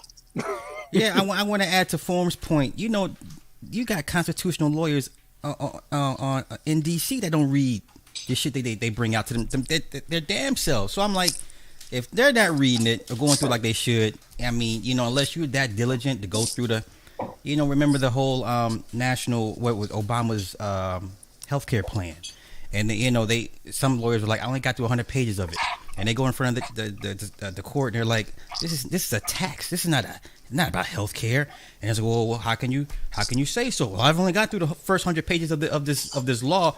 I mean, it's just. I mean, you have constitutional lawyers that are built and bred for this stuff. They don't even go through all the paperwork because, like you said, it's designed to kind of just throw people off the path. And yeah, that's all I wanted to add. Though I'm just here building and taking notes with everybody else. So No doubt. Absolutely. Yeah, reading is key, man. Like it can't be a situation where you just get a passport or something like that and you just expected to do all the work. You definitely have to be in there hitting the books, sharpening the sword and such. But yeah, it's great to know a way to basically keep them off of you and stuff like that, and be able to operate privately, and be in the private and all that. But be prepared to defend yourself, man, because I told people when I first got pulled over, I was researching this information for 1 year. So I was like, yo, before I even get the passport or do anything, because like what triggered it for me was the lockdowns and all that shit. Because like the shit felt like they was doing something wrong from the jump. I'm like, yo, hold on, man, this can't be life. So I started like looking into it. I got a dude who actually put me down with the whole passport situation. So I saw a Super Slides video, and Finest Thing Walking had a video too. That's the first one I saw. But then I saw a Super Slides video about the one high frequency radio USFL read. And dude, after that, I started looking at U.S. codes, uniform commercial codes. I started looking up definitions. I was like, yo, this is crazy. And how is it that I never heard about any of this stuff the whole time I was growing up? And now all this it's just dumped in my lap. So yeah, let me tell y'all this is free game right here, man. I'm gonna give y'all some of the greatest free game that y'all can have, right? If you ever get pulled over, you ain't going but 2 places. You're only going 2 places, people. Those of you who don't know nothing about this. If you just you got your driver's license and you on these roads, you ain't going but to 2 places. You're going to work and you're going home from work. Those are only 2 places. Why? Why are those the only 2 places? Because you're always participating in commerce in going to those 2 places. You're participating in commercial. That's commerce. The roads are built for commerce. Where you going? A lot of people like, man, why you been asking me where I'm going? Now you none of your business where I'm going. I'm going to work. Where you coming from? I'm coming from work. Where you headed? Home. Commercial. Your chances of having less problems are extremely high when you're participating in commercial business. This is a fact. They'll never tell you that. Where you going? Where you coming from? I'm coming from the store. You can have a trunk or a back seat full of groceries. Where you going? Home. Where you coming from? Work. Where you going? Work. Where you coming from? Home. Commercial. This is a contract nation. Everything is built on contracts. All contracts in the commercial, everything that's in commercial is based off a contract. I work for such and such. Such and such does a certain type of duty for the city that's contractual. Everybody is contracted. If there's a contract, there's commercial. All of this. So if you go, if you out and about, don't say, "Oh, we coming from the park." You're gonna get a ticket. I ain't gonna ask you no question. Hey, no, Where and you coming remember from?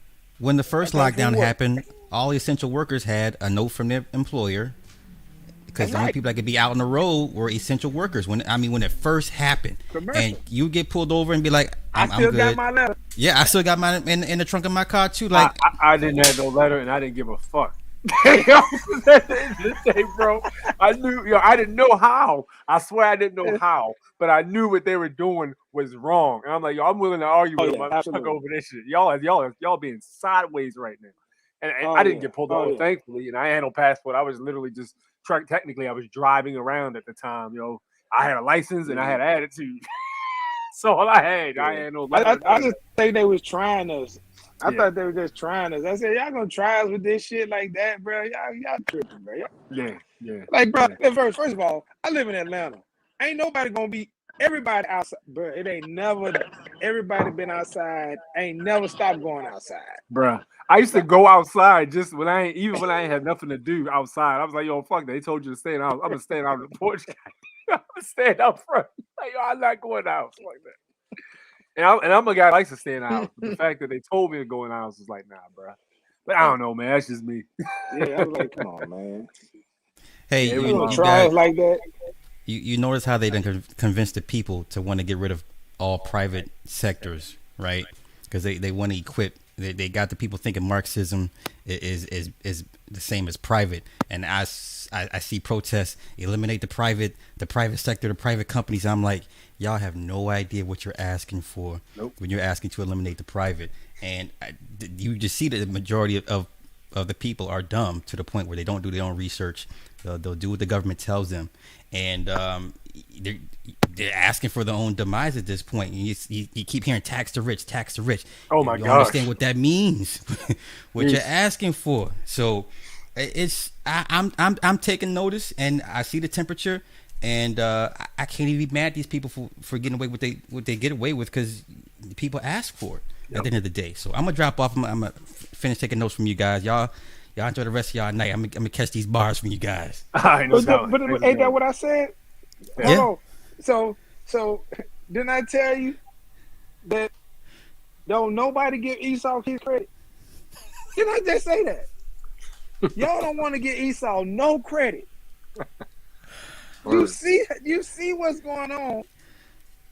Nobody wants to say, but this motherfucker is a genius. But you see how he got your people? Look at how you got your people, man. Look at your people, man. That's your mans in them. They screaming for this shot. Yeah. But y'all want to give this man no credit, man. Come on, Hey, man. I give Esau the You nod of can't- these respect when I people can't pass him see, up. bro. I gotta salute him. I give be like, it- you hey, did bro. that. I'm like, you Yeah, did I'm that. watching you. I got my eye on you, boy, because I just seen what you did to them. I gotta keep an eye on you, because I ain't going for that shit. Right. Hey. All right, y'all enjoy the rest of y'all night. All right, fam. Well, All thanks right, for Mac, I get at you, bro. Yeah, man. That was To brother. absolutely me, it's like like it's yeah, like a 100% big right, old okay. chest that's pushing everybody to see the truth. I think without all these occurrences and all the problems and stuff, people wouldn't be able to see the truth because they'll be too stuck on their ways, which is a road to destruction. Where now when people getting things taken from them, they miss what they had, freedoms and stuff. My mic ain't like messed up, is it? No, it's good. It's just Super Sly came in here with that super microphone. Now we all sound bad. Who came in here with a Dr. I Dre was like, studio damn. setup? Damn, But man. yeah, Fucking with the goddamn. these problems I can and hear stuff is everything. like a catalyst to open up the minds of the people, and it's taking us all to the next level, where we've been duped all our lives and stuff like that. I think they already knew, it was coming. It's like a great awakening, so to say, for the people. I don't think they have an end game in mind either. Really? Why would you say that? Because they could have killed everybody years ago if You're that right. was the case. You could drop fentanyl from a plane. Yeah, and yeah, just yeah. kill They don't. everybody. They don't. Yeah, they don't know. Yeah, they don't know where they want to go. They playing it by ear. Like Yeah. I used to say. I used to say they was 20 years ahead, and I retracted the statement and I said they 2 presidents ahead. They won presidency or 8 years. I think 8 to 12 years ahead. They won president 2 terms is what I'm saying now, and I think that happened because of the last Obama, first Trump, the Obama last 4, Trump first 4. They lost some traction because of the people's evolution. People started waking up right at Obama, right? The last 4 years of Obama, Oh the hell conscious yeah! Oh my community god! really got crazy. Oh yeah, yeah. And these principles, UCC, sovereignty, foreign nationals, understanding privilege versus private, public versus private, everybody started getting privy to these terminologies and terms in search of freedoms. And that really woke a lot of people up. And I think they thought that boy Trump was going to kind of push that back, but in all reality, Trump just expanded it because we knew that they had an internal fight going on. We knew Esau and Jacob had an internal fight. We didn't know that it was going to be played out like that. And because we had that time to do that, a lot of our information just spread it like wildfire. People started catching on because it's so interesting. Like, you mean to tell me I can challenge jurisdiction? How do you do that? Like, is this civil? Is this criminal? Like, what are those? People started getting real interested, like, and it just started, let me tell you when I knew it was crazy. This is right around Obama's last year or so. Straight up dope boy. Young boy, man. Young cat, about 19, 20 years old, hanging out West End, big gun off his hip, trapping, talking about status correction. You're like, Yo, what? OG, you heard about this status correction stuff? Blew me Yeah. away. Yeah. I was like, yo, it's I had a dope boy see my plate and ask me. He was like, "Yo, you know about the UCC?" I'm like, "Holy shit!" Yeah. He's like, "That shit real." I was like, "Word." Yeah, man. When these types of people who started getting to the point to where they trapping it on their phone, they read, they're in Cornell Law, reading different things. You looking like, yo, it's really changing. Like, energies and tides are really changing. And these people, and it should. A lot of people you wouldn't even really think, of course, rightfully so, are getting educated on a lot of different things to try and help get remedy to a lot of these problems that we facing. Absolutely. 100%, man. Yeah, it definitely should, man. You look at the way the system is, man. So many people get railroaded and shafted. It's ridiculous. What they say, like it's what they say, 65% of people in prison are innocent or something like that, and they just took a plea deal. Mm-hmm. Yeah, That's crazy, yo. Like that is, yo, bro. You know how crazy that is, man. That's absurd. That's But they crazy. got, like I said, like you said, Brother Dick Gregory gave him the game. Brother Dick Gregory gave him the game. Brother Dick Gregory said if everybody took a trial, if everybody went to trial, the system would collapse. That's why they want you to take a plea so bad. Mm-hmm. If everybody said, no, I'm taking it to trial, it'll collapse the system. Brother Dick Gregory said that in the late 90s, early 2000s. Mm-hmm. But they keep pushing plea. Okay, they make these deals so sweet. Or just try to find the criminal law in your state, because it ain't none. Ain't no criminal law. Ain't no criminal codes. None. They got criminal statutes and penal codes. Yeah. Ain't no criminal laws though. You see, you start asking the right questions. Yeah. Oh man, they gonna be like, "Who the fuck is this?" That's the same thing about with the mask mandates. A lot of people, when they get pulled up on the mask mandate, they're like, "You gotta have a mask to come in here. Show me the law." or it's not a law, it's a code. Or a code ain't law, so I ain't got to do shit. You know what I mean? Don't I be see a the lot of people enacting doing law. it. Yeah, I see a lot of people get away with doing that. Like, Absolutely.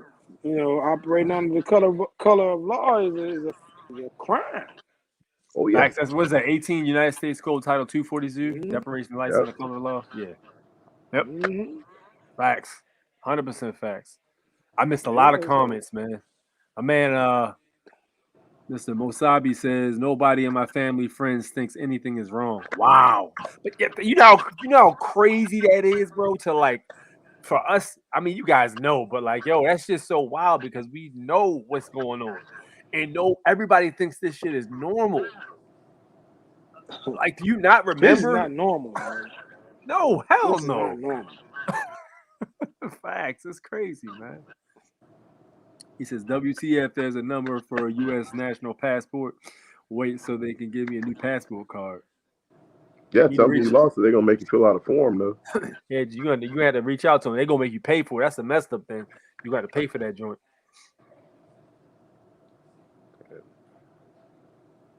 Best infomercial I've ever seen. Yes, sir. Yeah, a lot of heads on here. Everybody hit that subscribe button if you're new here. You've never been here before. Please hit the subscribe button. I greatly appreciate it.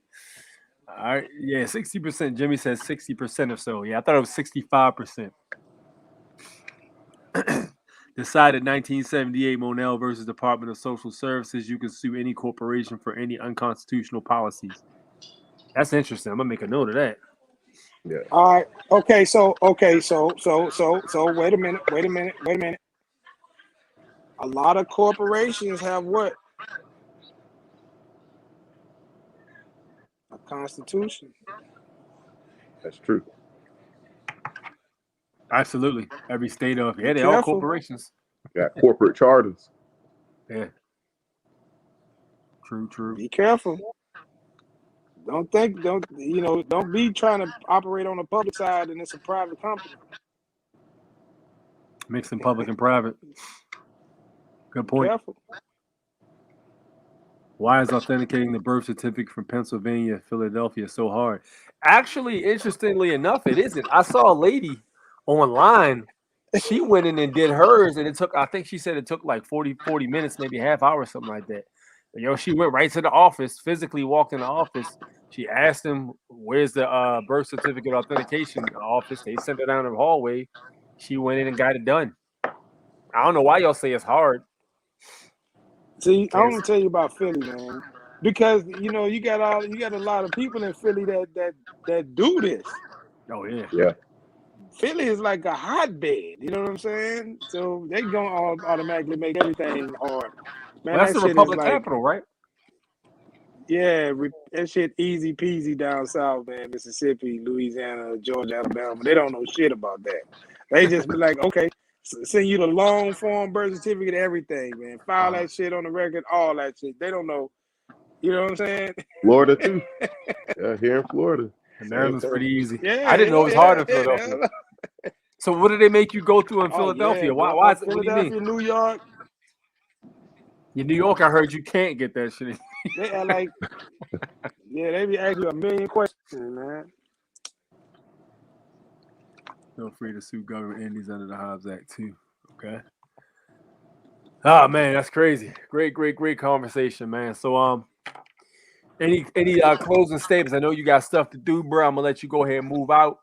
Great, we covered a wide span of information today, man. Wide span of information covered. So I learned a lot. I know. You wanted me to talk about. I know you want me to talk about a little bit more about health, man. But we get to talking about getting free, man.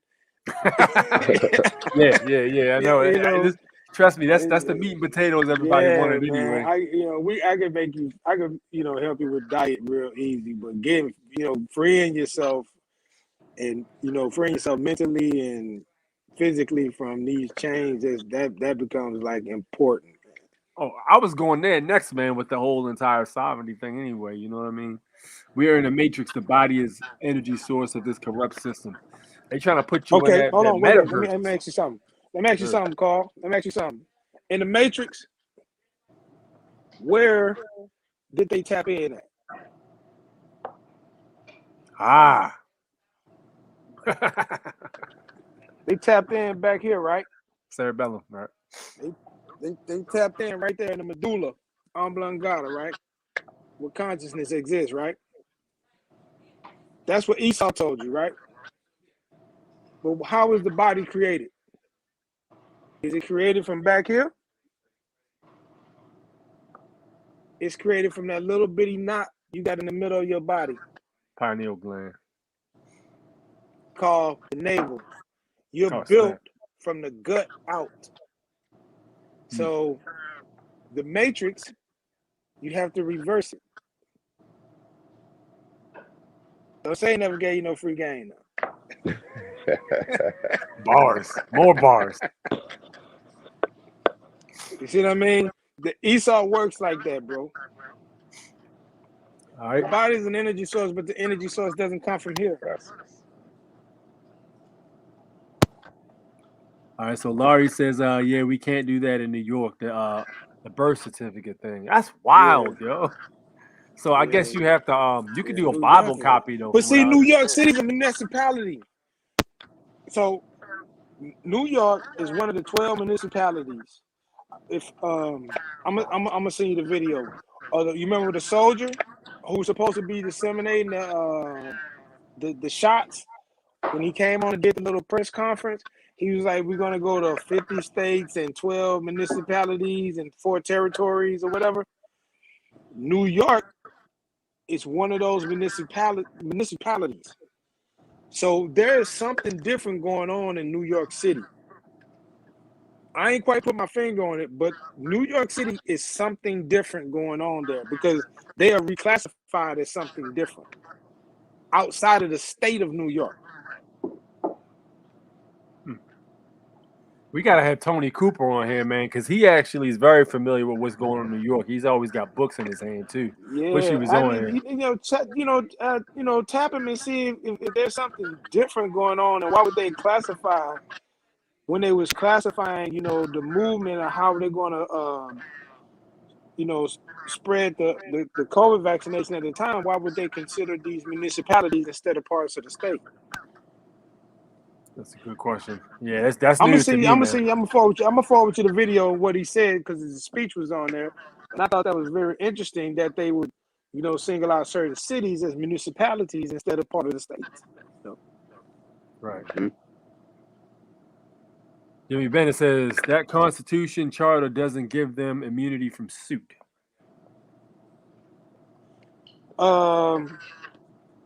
But most of these companies operate in arbitration. That's why they you can't when you sign your contract to even work for a company, you sign to be in arbitration and to forfeit a jury trial. So up under that constitution, even if it is unconstitutional, they're gonna keep it in the private. That's what arbitration is about. So y'all gotta be careful when y'all dealing with these entities that operate in arbitration. Word. All right. Alicia says so. Authenticating the birth certificate is a real thing. Claim the name. Yep, and it doesn't take much to Claim the mail it back. name, baby. Yep. Yeah. Facts. Claim That's like the the name, that's like baby. the second thing I did, yo, because I kept hearing how important it was, and I actually, got into the information. And yeah, absolutely, 100%. You can't because you can't go and get the original birth certificate or certificate of live birth is what they call it here. You can't even get the original because a lot of times they destroy that after a certain amount of years. Yeah, they destroyed after 25 years. Yep. All right, Carl says when you wake up, start to see. When you wake up, you start to see the sheeple people around you. Yo, my man's terrible. Oh, yeah. I be feeling like I'm in that movie, They Live, yo. Like, for real. All the time. Liver, belly button connecting it all. Yes, sir. James C. Lovett says, I made a video on how to do authenticating the birth certificate from another. Yeah, check my man James C. Lovett, Bad Wolf. I'm gonna take James out. I'm gonna go to YouTube. It's on his YouTube, right? Yeah, James C. Lovett, dude, sharp as attack, man. Absolutely. Yeah, he's got it on there how to do it. You can also use a Bible too. I know a Bible is the old school way they used to do. The Bible. See, me tell you another thing. About see, my parents are Methodist, and Methodist has their own constitution that operates underneath the Constitution of the United States. Hmm. So you can authenticate. You can do things in the Methodist that you can't do in Baptist, Catholic, and different things. I'm gonna have to find the information on that. I'm going through all of my parents' stuff now. Whenever I find this information, more stuff information, I start reaching out to you and let you see, some of these things. Absolutely. Okay. Zakiba, they gave Samson instead would give you an apostle instead of authentication. Yeah, I heard about that. The apostle. Oh, they gave him some sass. I remember that. Yeah, they gave him a little. Oh, was that They you? gave him a little hell over there. Was that you that you? Okay, was that you, Zakiba, that was doing it on? Oh, okay. Damn, that's crazy. That's wild. Jimmy Bennett. I think he meant 13 districts. No, I'm sure he said. I'm quite sure he said municipalities. He might have said 13 district. I got the video is on my Instagram. I'm gonna go watch it and make sure, but I'm sure he said municipalities. Yeah, send me the link, and what I'll do is the next show I jump on, I'll show him. And I think you might be right, Jimmy. You might be right, but I thought he said municipalities, but you might be right. I'm kind of vague on it. It's been a while. All right, James, he loves us. New York is the capital of the world, and there's definitely that's right. Yep, that's absolutely. Right. That's right. Absolutely. You're right. You're right with that. I agree with that. Shit, I wouldn't be surprised if the United Nations. Before, and I got crucified for it. And now, mind you, that was just speculation. That was just me guessing. And I just put that out there on the panel of dudes, and man, stick to health, man, stick to wellness. Damn, they try to do you like that, man. I tell you what, bro. If I was young in the game, then if the blue helmets come, man, that's gonna be the first place they at if that's the case. Facts. New York is the capital of the world. We already got that. Laurie says, James C. Love it. I'll have to check it out. I'm a notary, so that would be interesting to see. Nice. We are not dealing with arbitration, so I still stand on what I said. Yeah. I mean, that's what I'm saying. If a company is not operating in arbitration, you can charge them up for unconstitutional practices. That's a fact, but just be careful. All right, and take note, you have a lot of power being a notary. I have my original birth certificate. I found it in my mother's papers. Now, when you say original, do you mean the actual one? Okay, so let me tell you something. Yeah, if your birth certificate don't have your footprints on it, you ain't got the original. Okay. Yeah. If your birth certificate don't have your baby handprints and your baby footprints on it, it's not the original. Facts. Because whenever they certify the original birth certificate to create money, see, birth certificates create money for the economy. They have to send that to the American Stock Exchange to leverage the paper to put money into circulation. And it has to have those handprints and those footprints on it. That's how they authenticate that it's a certified birth certificate. So if your birth certificate don't have your footprints or your handprints on it, it's not the original. Like he said, they burn the original after 25 years because it has already matured the circulation of funds in society. And if it ain't got the bond matured. The bond matured after 25 years. So, hey, bro, let me ask you a question, bro. Do you think black people are United States citizens? Like, can black people be United States citizens?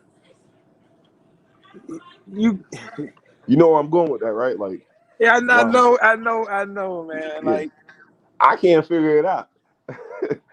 It's weird because the 14th Amendment was created basically when slavery was ended to basically put quote unquote black people in a different form of slavery. Check this out. Okay, so I've been having this debate for the last 20 years. All right. For the last 20 years. Because the Dred Scott case has not been overturned. Mm-hmm. you are still 3/5 of a man. Now, okay. You're 3/5 of a man. You're not a whole man. Now, you can be a citizen of the United States, but you can't be a whole man. So you can't be a free man, but you can be a citizen. You see what I'm saying? I Because got you. in order to be a free man, you have to be a whole man. But the Dred Scott case never gave black people the ability to be a whole person. Right. 3/5 of a person still. So if you can't even be on paper, you can't even be a human being. You Right. can't even be an animal. You can't even be a beast. A dog can't But sit you at can the be a family citizen. See, dinner table. citizens, a dog can't sit at the family dinner table. I've been arguing this. People keep trying to get. How can you get reparations? Right. How? You're not even a man. So you know, So Peter here's my question. Here's my represent question. dogs and animals. Yeah. What you got to represent you? Real quick, You know what I'm real quick form. So look, all right. So it's back to what I said. Like, if you're claiming to be black, which is a legal fiction, then it says you can't be a man. Mm-hmm. But if you're, let's say, right? so if you're not calling yourself black and you're calling yourself indigenous or aboriginal, you are a man or woman or Doesn't whatever. matter. Right. You don't Okay. think so? So here's the thing: with you can call yourself indigenous or whatever you want to call yourself, but the Constitution doesn't give citizenship to indigenous people. Right. Gotta have a treaty. So you're either going to be indigenous or you're going to be a citizen. And if you're an indigenous person and you live in a house that you got a loan on, if you utilize, because if you look at the dollar, it says traded for debts private and public. Right, right. So if you're indigenous, then you should be operating on a barter system because you're using private property to conduct commerce in a land that only provides that particular benefit and privilege to citizens. So you got to be real careful. Like the layers of tricks, the layers and layers and layers of tricks and layers of information that they put on us, man, is. But see, that could be eradicated very easily with the removing of the Dred Scott case. If they review the Dred Scott case and label all indigenous, black, Negro, African American descent, anybody of that lineage, 1%, a whole man, it changes the Constitution. Then we don't even need that because that puts us on the same playing field as every other man in the country. As long as that case is not overturned, we're going to continue to have these same issues, man. That one case changes everything. That's why look at the times people get. Reason why black people get more time than white people, because white people's a whole person. So they'll get one, whatever black people get, they'll get 1 times that 3/5. So you get more, you're gonna get more time, you're gonna get more fines, you're gonna get discriminated against more because you're not even considered a whole person. It goes way deeper, like nobody's running these parallels. Like we still haven't been given our just due as the creators of the planet, the creative inhabitants of the planet. You see, so you either, you gotta. It's a lot deeper, and I've me and the fellas, we've been going back and forth on this for a very long time. But I'm still sticking with my guns and saying, and I've had lawyers that keep talking that same thing, 13th, 14th Amendment. I'm like, bro, how can you can be a citizen? Okay, you can be a whole citizen. You can be a whole citizen. But They gave citizens citizens. are It's basically slaves. property, though. That's property. You're Yeah, still a right. slave because it's still property. Yeah, that's property. See, That's what I'm You saying. property, Like, yo, right? You hold on, slaves. You property of the Pete. United States. They gave But see, that the only 14th person that Amendment. can be free is a white man. That 14th Amendment gave citizenship to corporations. So when you got you add that with your ens legas or allegiance, however you want to pronounce it, etc. That's how they gonna view you. Versus you being a man, they gonna hit you. They gonna bring you in the jurisdiction of commerce. Even if you have sex with a woman, right, and you produce a child, you know, you got daughter companies, sister companies, brother companies, parent companies. They putting you all up under that same jurisdiction. Yeah, You know. that's why the birth certificates are so important. Because Mm-hmm. when they made corporations, when they was creating the Federal Reserve System, they already knew that corporations were going to be considered entities or citizens of the country. So they had to give the Social Security number and the birth certificate became the leveraging and creative tools that allowed the countries to create money. That's why they took the gold system and the gold standard out. You can't be. Listen. If they make you a full man, you collapse the monetary system. This is why the dollar never collapsed. Mm-hmm. Black people don't realize that if you make black men and women and children more than 3/5, 5/5 of a human being, you collapse the financial system in the United States.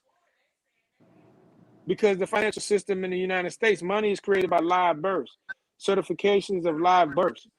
Those certifications of live births are given value based on the amount of energy that's going to be leveraged to create commerce in the economy. You see? So when you hear people talking about how money is created and that how the dollar is going to collapse, as long as there's people being born and birth certificates are being printed, the United States and the dollar would never collapse. Because the dollar is a futures. It is a futures. So, as long as citizens, as long as I got a birth certificate, you're a citizen. Yep.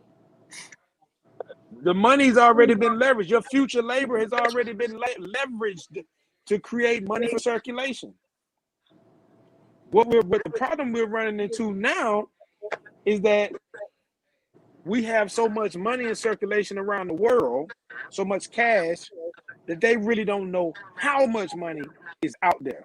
So when you see these trillions and trillions of dollars of debt, they showing you, okay, the United States got $27 trillion of debt, right? All of that debt is because of the money that's in circulation. You see what I'm saying? The interest on the money that's in circulation. But let's think about it. Saddam Hussein had $30, $40 million in cash, United States money, buried in a hole for 20, 30 years that was generating interest but wasn't in circulation.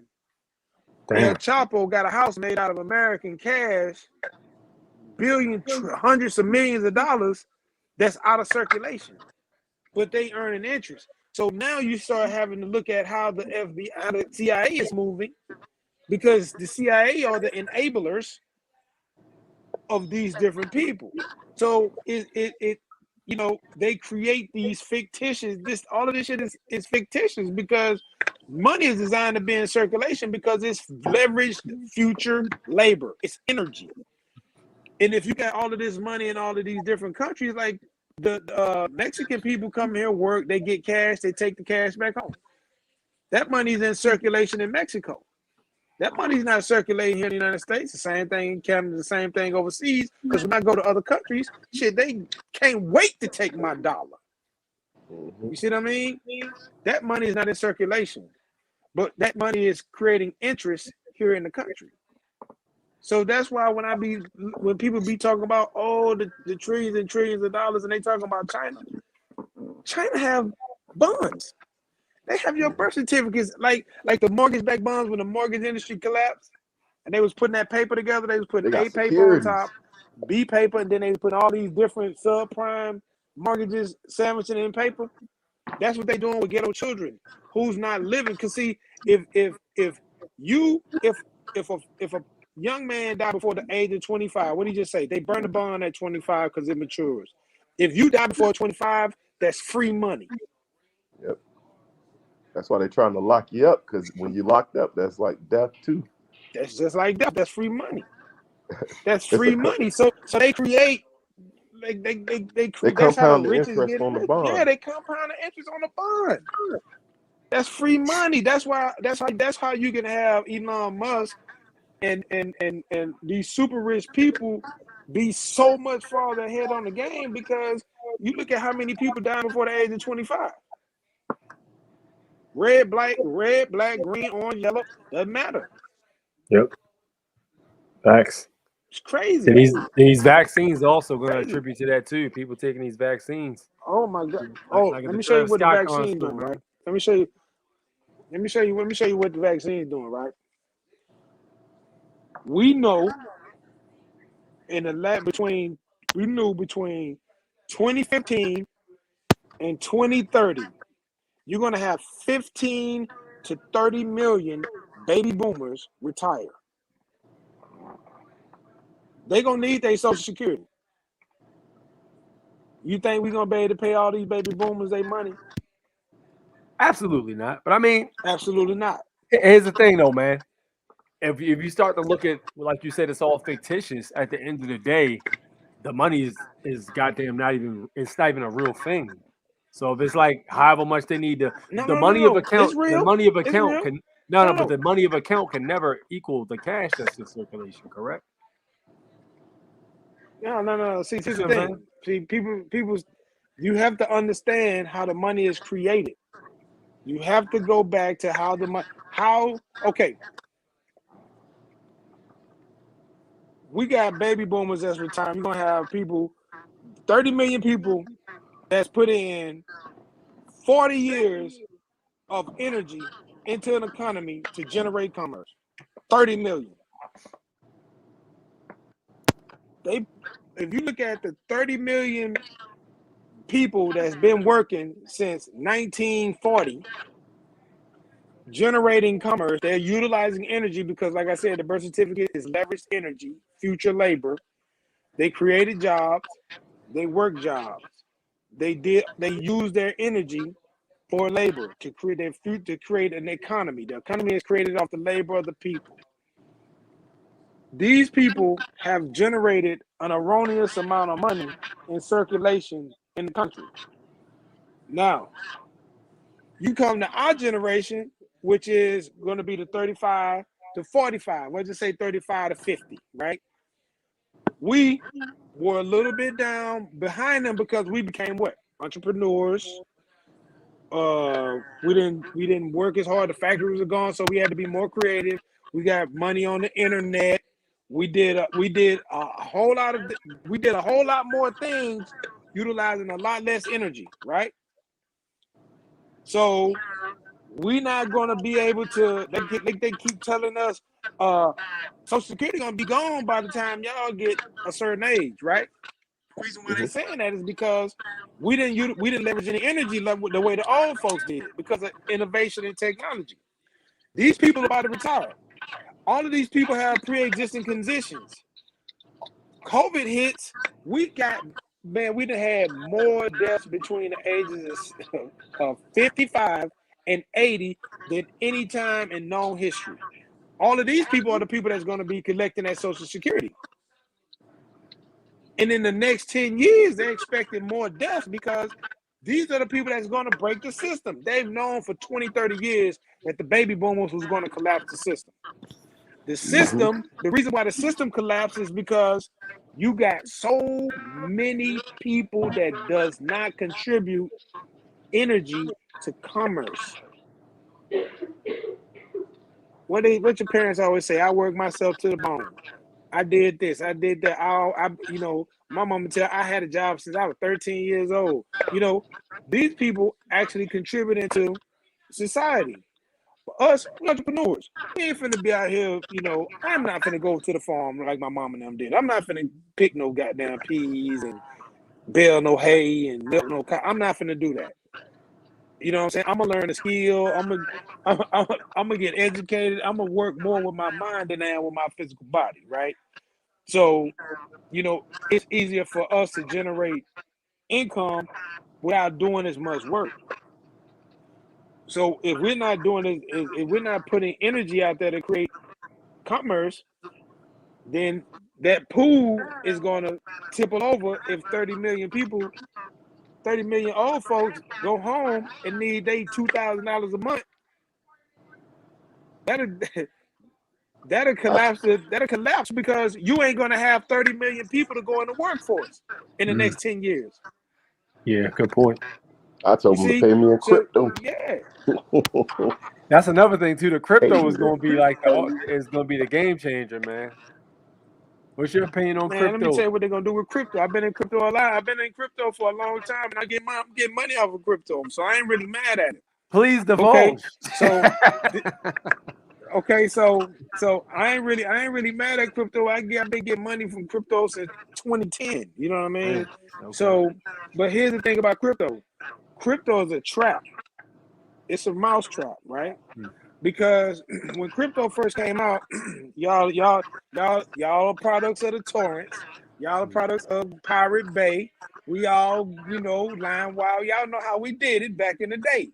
When crypto first came out, that's how I used to bootleg music. I used to bootleg music for Bitcoin on the web using torrents, right? Well, with the institution of the blockchain takes away privacy. Because right now, what legislation is going to go is right now, you see how much money is coming into the blockchain and how much money is coming out. You just don't know what wallet it is, right? Until it becomes a matter of national security. Once it becomes a matter of national security, then you're going to know exactly who's put money in and who's put money out, who's taking money out. What's going to happen is these banks already have these shell companies that's supporting these projects. So when you see a whale jump in on a blockchain, and you see, $14 million in Dogecoin purchased from that word unknown wallet, that shit about to be gone in the next 5 years. These terms that they're using, okay, 15 million came into the, crypto sphere from an unknown wallet. That shit gonna be gone. As soon as it become an interest of national security, those wallets are going to be tagged with a number. Just like we got, our own independent wallets where we put our, because when I started, I had a paper wallet. See, it wasn't even called wallets; they were called keys. You get a paper key. It was a little slit of paper with a long number on it. So when I tried to go back to convert I had a whole Bitcoin that I had on there, one left, because at the time Bitcoins was only like $2.36. So I had like one left, and I was like, damn, when it got to $8,000, I tried to put it on the blockchain to see if I could get my money. A lot of people got left out using those paper keys. I was like, well, why can't we use our paper keys? And then I started understanding that everything was trackable and traceable on the blockchain. There's no privacy on the blockchain. Everybody knows everything, and everything is able to be looked at on the blockchain.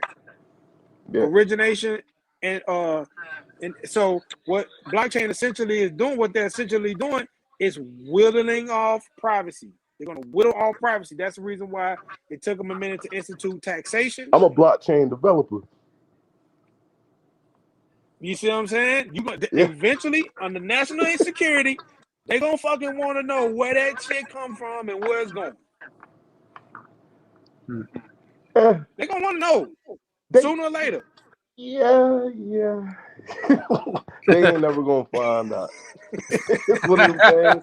Hey, look, I can publicly say it. I'm gonna tell you what's who them boys in Silicon Valley gonna sell y'all out, bro. That's true. But see, it's a fail safe. It is. Now you got to be honest. It's honest now. You got to be real. Because you definitely got to be a real. I create them daily. You got to be real. Ain't no scamming now. That shit over with on the blockchain. Yeah, that's over. That's over with. So but the thing about it is, and this is another here in Miami, right? They done created. Miami has their own coin coming out. I saw that. I All saw right. that. I told my man Bo the trainer, he from Miami, you know. So I told him, as soon as y'all get y'all shit coming out, I'm trying to put the change in that. See, I'm trying. that's where they finna. What you talking about is real. Like when you talking about, look, they gonna be flipping dope boy money down there. You know what they do with evidence? You know they put it back on the street. This is a new way for Yep. Miami and all the big cities to go ahead and just flip that dope money. You know, that's what they're Yep. gonna be doing. Yeah, you're right. Things gonna get a little crazy, but it'll regulate out. You know, later on. Yeah, that's what I'm saying. It's gonna be the wild, wild west. It's gonna be. It's gonna be a whole bunch of money being made and moved, Yep. and them boys gonna feel like they're being left out, and they're gonna Yep. be like, "Look, we gonna need to subpoena that." Right. It's gonna Hey, be well, on some Patriot, mafia Patriot type stuff. acting, huh? Mm-hmm. It's a matter of national security. They can get away with Because anything it's if too they much get those money, things. bro. Listen, man. Okay, so here's the thing. So okay, I work in supply chain. That's what I do. And I told people 3-4 years ago that it's going to be a problem, you know, because when I went to Venezuela to do the due diligence on the agave plants, it was ships in the ocean then off the coast of South America waiting to come to the United States. This was 3 or 4 years ago, bro. And I told people then, I said, bro, there's ships out there that ain't even that's been out there for like 9 months waiting to get on land, and they don't know when they coming here. Mm-hmm. So when I see the news and I see the ships out there on, you know, not coming in, y'all know the reason why, right? That boy Trump gave away all Esau money, and people took that money and put it in the crypto Yeah. and made a small fortune, and the economy's budget is lopsided.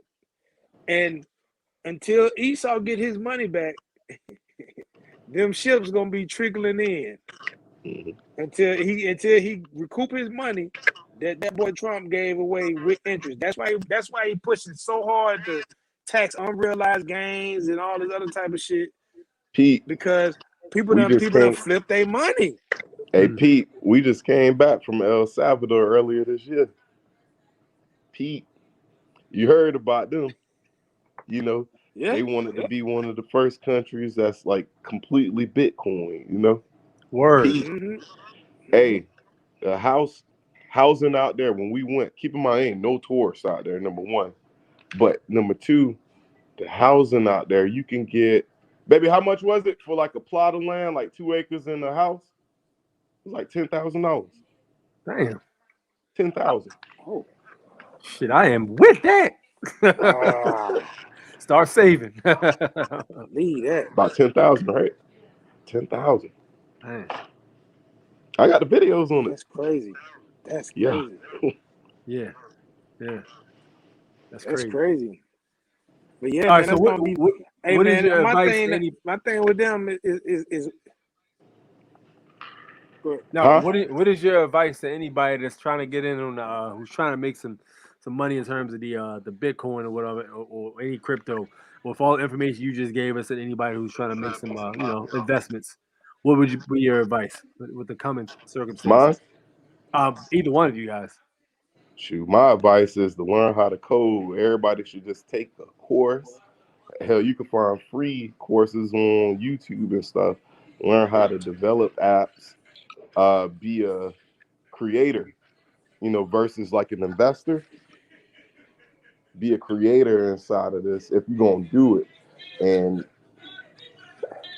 be smart about it too. Don't do it in America. You know, there's other ways to do it. Once you get in, you'll know about VPN. You'll know about stuff. VPNs, stuff. Yeah. Okay. VPN. yeah, you know what I'm saying. That's why I was telling people like, yo, y'all remember the torrent, BitTorrent, Yeah. Pirate Bay, you know how we used to do back in the day. You Yeah. know, keep But get jammed up. yeah, use it. Man. Because you can't say too much about it. I know I can't say too much about it. I Yeah. mean, I just wouldn't invest my into thing it. is, I I got create in it. early, man. Yeah. I got in Bitcoin in 2009 when it first started by mistake. It it was an underground thing. You know, we were using VPN. You know, Tor. We were using Tor, utilizing a lot of movement on the back end of the dark web. That's how I got in on Bitcoin. Forgot about it. I got in on Dogecoin playing Call of Duty. Yeah. When we was playing Call of Duty, we were doing tournaments, and Dogecoin was the currency of choice. And Dogecoin was like 0.00002 cents. And if you got $100 of Dogecoin, you had like $1 million. Yeah. And we would do Call of Duty tournaments and play each other in Dogecoin. It was like a joke, you know what I mean? Mm-hmm. I got in on Cardano because I believe that eventually those Cardano smart contracts are going to be a big thing in the future. You know, Yeah. smart contracts are going to be a big thing. So I just looked at that just in common sense, understanding what world I live in. I live in a contract world.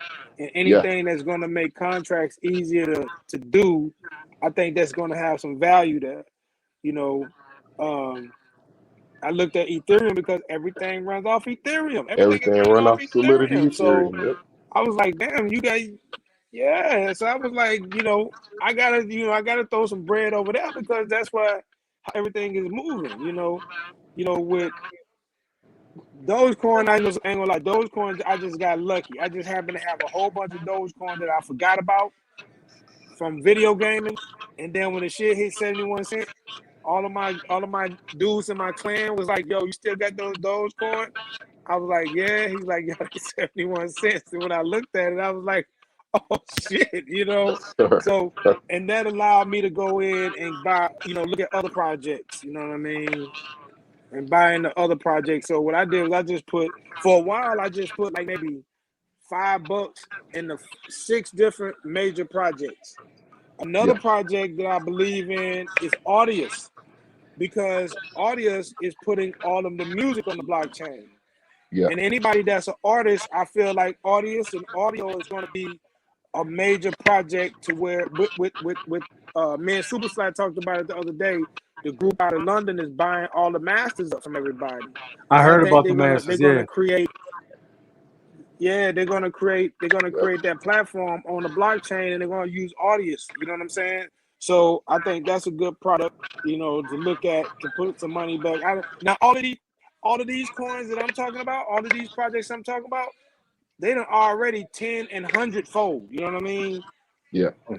And they're steady, like, moving up. And I think as more liquidity comes into the market, more people get more money after Christmas. It's going to do the same thing it did last year. After Mm-hmm. Christmas, people are going to start, going to put a little bit more money into crypto. And those of us who are already in there and got in when it was low is going to, go through the roof again, take your profits, put it in other projects that you believe in, and watch it grow. I could tell y'all this. I could say this. I gotta how to say it. I have a store coming out called Digimoto. In Digimoto, you'll be able to do, if you already have Bitcoin. I gotta say that again. If you already have Bitcoin, the crypto, if you already have it, you'll be able to buy peer-to-peer. You could buy a house, you could buy a car, you could buy a boat, you could buy anything, shoes, you could buy groceries if you want, and have them Uber Eats to you, whatever you want. You could buy it with your crypto, and you'll be able to exchange it on my network. It's coming out pretty soon, probably. Oh It'll be here man, before Christmas. I'm definitely fucking with you on that, dog. Facts. That's what I It's said. going Word. everything that eBay does, Amazon does. Matter of fact, I have a contract with Amazon. Everything they do, you'll be able to do it on Digimoto, on Web 3.0, using like the Ethereum network. You'll be able to get in on it. So it's called Digimoto. It's gonna be fire. Am I the owner of it? Nope. I just created the web app. Put that out there. I like it. I'm not the owner. Man, we missed a whole bunch of stuff. I in the know chat, what you bro. mean. I know what you mean. It's like 2 different conversations, yo. Like we talking about crypto, they talking about Texas. Look at this.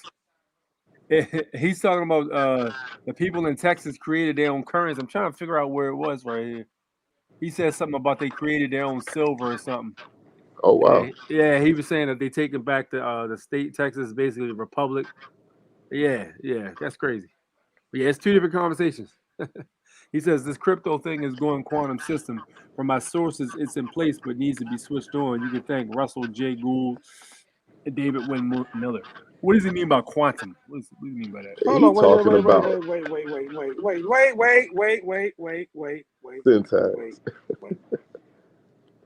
R.I.P. to David Wynn Miller. Shout out to David Wynn Miller, R.I.P. But he's talking about quantum syntax, right? That's a language. Right. That is a language. That is a language for the courts. Ah, got you. I thought it was codex. No. Because it's parse syntax. The way Yeah, the words, parse. but see, this is why David Wynn Miller them and Russell J. Gould didn't have any traction. Is because the countries, the language, official language of the United States is legalese. It's not English. Right. That's why you got Black Law's Dictionary. Black Law's Dictionary is legalese. The language of the country is legalese. The language of Great Britain is English. Right. So that works in England, not in the United States. That's why they was talking about being a federal judge and all this other type of shit, and they was steady getting locked up and steady having problems. Like, y'all need to do the backstory to Russell J. Gould and David Wynn Miller. Y'all need to do the backstory. See, y'all late. I was on them in the 90s. See, everybody coming to this part new. They were coming because when they was doing parse syntax in the 90s, correcting the grammar, they was always losing because the official language of the country is legalese. That's why you have to have lawyers to write contracts. Parse syntax does not work in contracts in the United States. It will work in England, I know not in the United States, man. So be he was careful. trying to. Jimmy Bennett was trying to correlate like the way we write scripts for like computer coding. Like we'll use JavaScript or Python, and it does like when you do an error or whatever, you might have to go back and correct it, and the error will state like undefined parse syntax. But that's just the programming language. It don't got nothing to do. It's separate. Like he said, that's the court stuff. What David Wynn Miller was talking about. He wasn't in the computers like that. And the courts know, man, you go in there and talking like that in front of a judge. Judge don't know nothing. He not a engineer. Yeah, he's not an engineer. Arguing technicalities like that, it's kind of frivolous. I'm over here taking notes, bro. I got my pen in my hand right now. Absolutely. Bro, I got David Wynn Miller package. I got his package from 1998. And Dang. I was 8. Yeah, man. Like, yo, man, like that's the thing, bro. Like I've been in this shit for so long, man. And I guess because, I stopped playing football later. People just, they were like, damn, man, you've been out the game for like 10 years. So they just automatically feel like I'm like this young nigga, man. Right. All right, my man Carl says, I'm investing in cryptocurrency, Shiba Inu, Bitcoin Cash, man. Boy, y'all better stop following the crowd. Yeah. Once everybody y'all on better take y'all profits. Right. Once everybody in, listen, I did 1,000 times on Shiba, but I got Shiba. Listen, I was putting $100 in Shiba when it was so $100 was giving me like 45 million Shiba, man. Right. You know what I'm saying? So, and then that's the worst time to get in. It was trash money. Right. It was trash. When it hit, when I saw people, me personally, I'm like, yeah, put your money in because it got my profits up. Right. But to people who come to me, I'm like, nah, man, it's too late. If you're gonna get in, if you're gonna look at it long term, like if you're gonna do $5-10 a week or something, always look at the stable coins like DAI or something like that. Look at stable coins. Everything else kind of is a meme. Like Shibu is a meme, or Shiba, excuse me, is a meme. You know, you gotta get in early on the memes if you're gonna do it. You know, I don't know. 100%, man. 100%. Agree with that. Yeah, I'm very aware that you're not supposed to, even with stocks and stuff like that. You don't get in when it's like real high, because then when that shit drops back down, you're gonna be left holding the bag. You gotta get on that joint before Get in anybody gets Fisker. to it. Get in Rivian. Yo, interesting thing about Fisker, bro. I actually bought Fisker like, jeez, I think I bought it like 5 months ago. The thing about it was, I bought it when my dumb ass bought it when it was still high. So like, now I'm waiting for it to get back up so I can recoup. You know what I mean? But I ain't trying to take that L It's on it. gonna happen next year. They coming out with a new vehicle. I heard about that, Joe. That's supposed to be the one that rides on water, right? Yeah, That's crazy. the ocean. That is absurd, yo. Sheesh. And then the Chinese market's coming in on the electric vehicle market too. Yep. They on the way over here. I told people to get on. Neo, get on Xpeng and Li Auto. I hope people listen, bro. Yo, remember when they first came out? Came out, bro. I think Neo jumped up to like damn near $60 a share. Or was it Xpeng? It was damn near $60 a share. It was only out here in the public market for a year. Right. So that joint was like, it was solid, yo. Up. Yeah, it dropped down and then it dropped down to like 20. I think it dropped down to like 26 a share all the way down, and it's been going up and down since. But now, bro, Xpeng's starting to take off, man. If you can get your hands on a few shares of Xpeng Neo and get your hands on some Li Auto. This is not stock advice, but I would highly recommend you look into it because I've been paying attention to that though, man. Absolutely. I'm new to the crypto though. Like this crypto thing is new to me.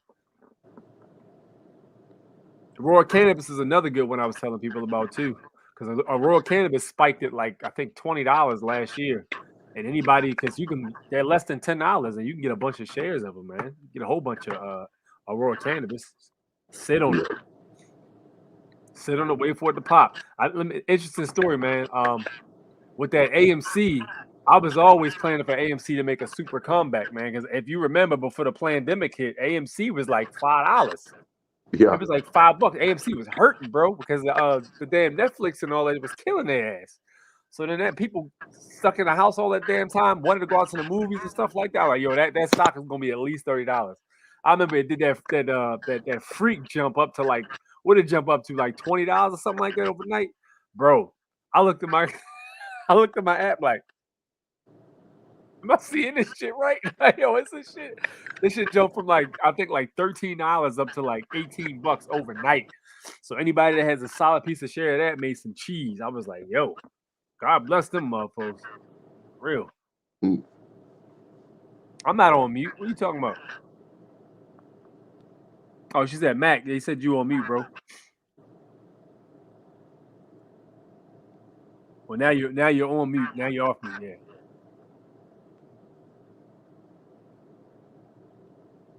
It might be his signal.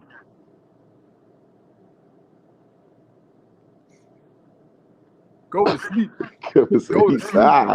If you're tired, be quiet and go to sleep. Go to sleep. Go to sleep. I'm tired, boss. Remember that Ludacris song, bro? Yeah. If you're tired, be quiet and go to sleep, bro. Oh man, funny boy. But nah, facts though. But yeah, 100%, man. But yeah, the stock game is something you might definitely want to look into. Yeah, he says his signal is bad. That's why you can't hear him. He just sent me a comment. All right, man. Yeah, great stuff, man. Great stuff, dude. Great stuff here.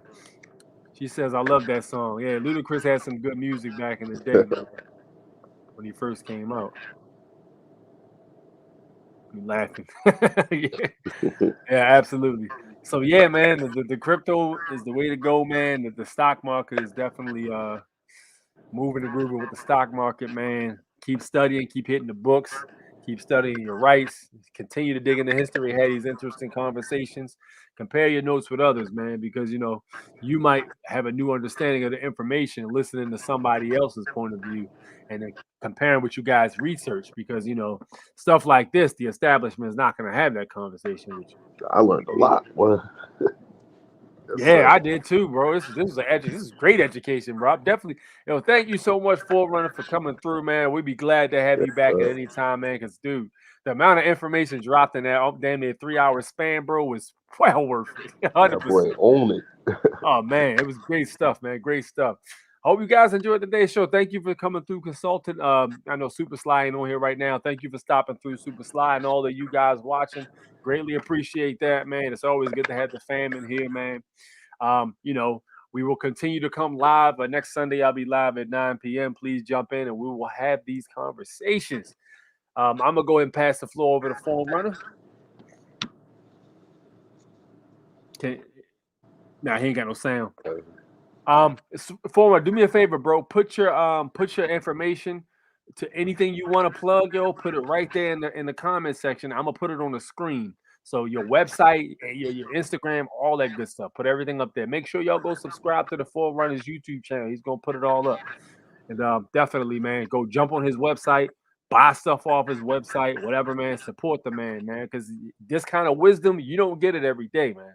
This is rare wisdom right here. Yes, This man's sir. he got the answers, man, for real. Like Kanye West wouldn't have nothing to say to yo because he got all the goddamn answers. Facts. And then consultant, definitely please keep working on that joint he's working on, man. Hold Right. I got you, bro. on. All right, so hold on. Let me drop his information here. Hold on. He put it in the private section. I'm gonna go ahead and copy it and put it here for you guys to see. All right, so his Instagram is right here.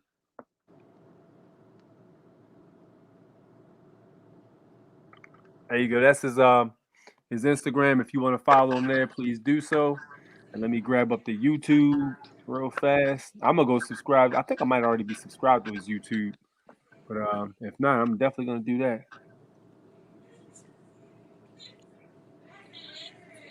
All right. All right. So that's his information there, and this is his other information right there. Jump on his YouTube. Give my man a bunch of subscriptions. Please hit it. Blow his channel up. Leave comments on his channel. Yeah. All that good stuff. Take good care of my man, because he took great care of us, man. Definitely. Absolutely. My man. Hey, right. Yeah, there's people freaking out in the comment section, but it's whatever. So I got back accepted wrong. That no doubt. Yeah, definitely. All right, man. So with that said, it is a Foreign National Born Natural A6. Thank you for tuning in. Again, next week we'll be back at it like a crack addict. Peace out. I'll holler at you. All One. right, peace.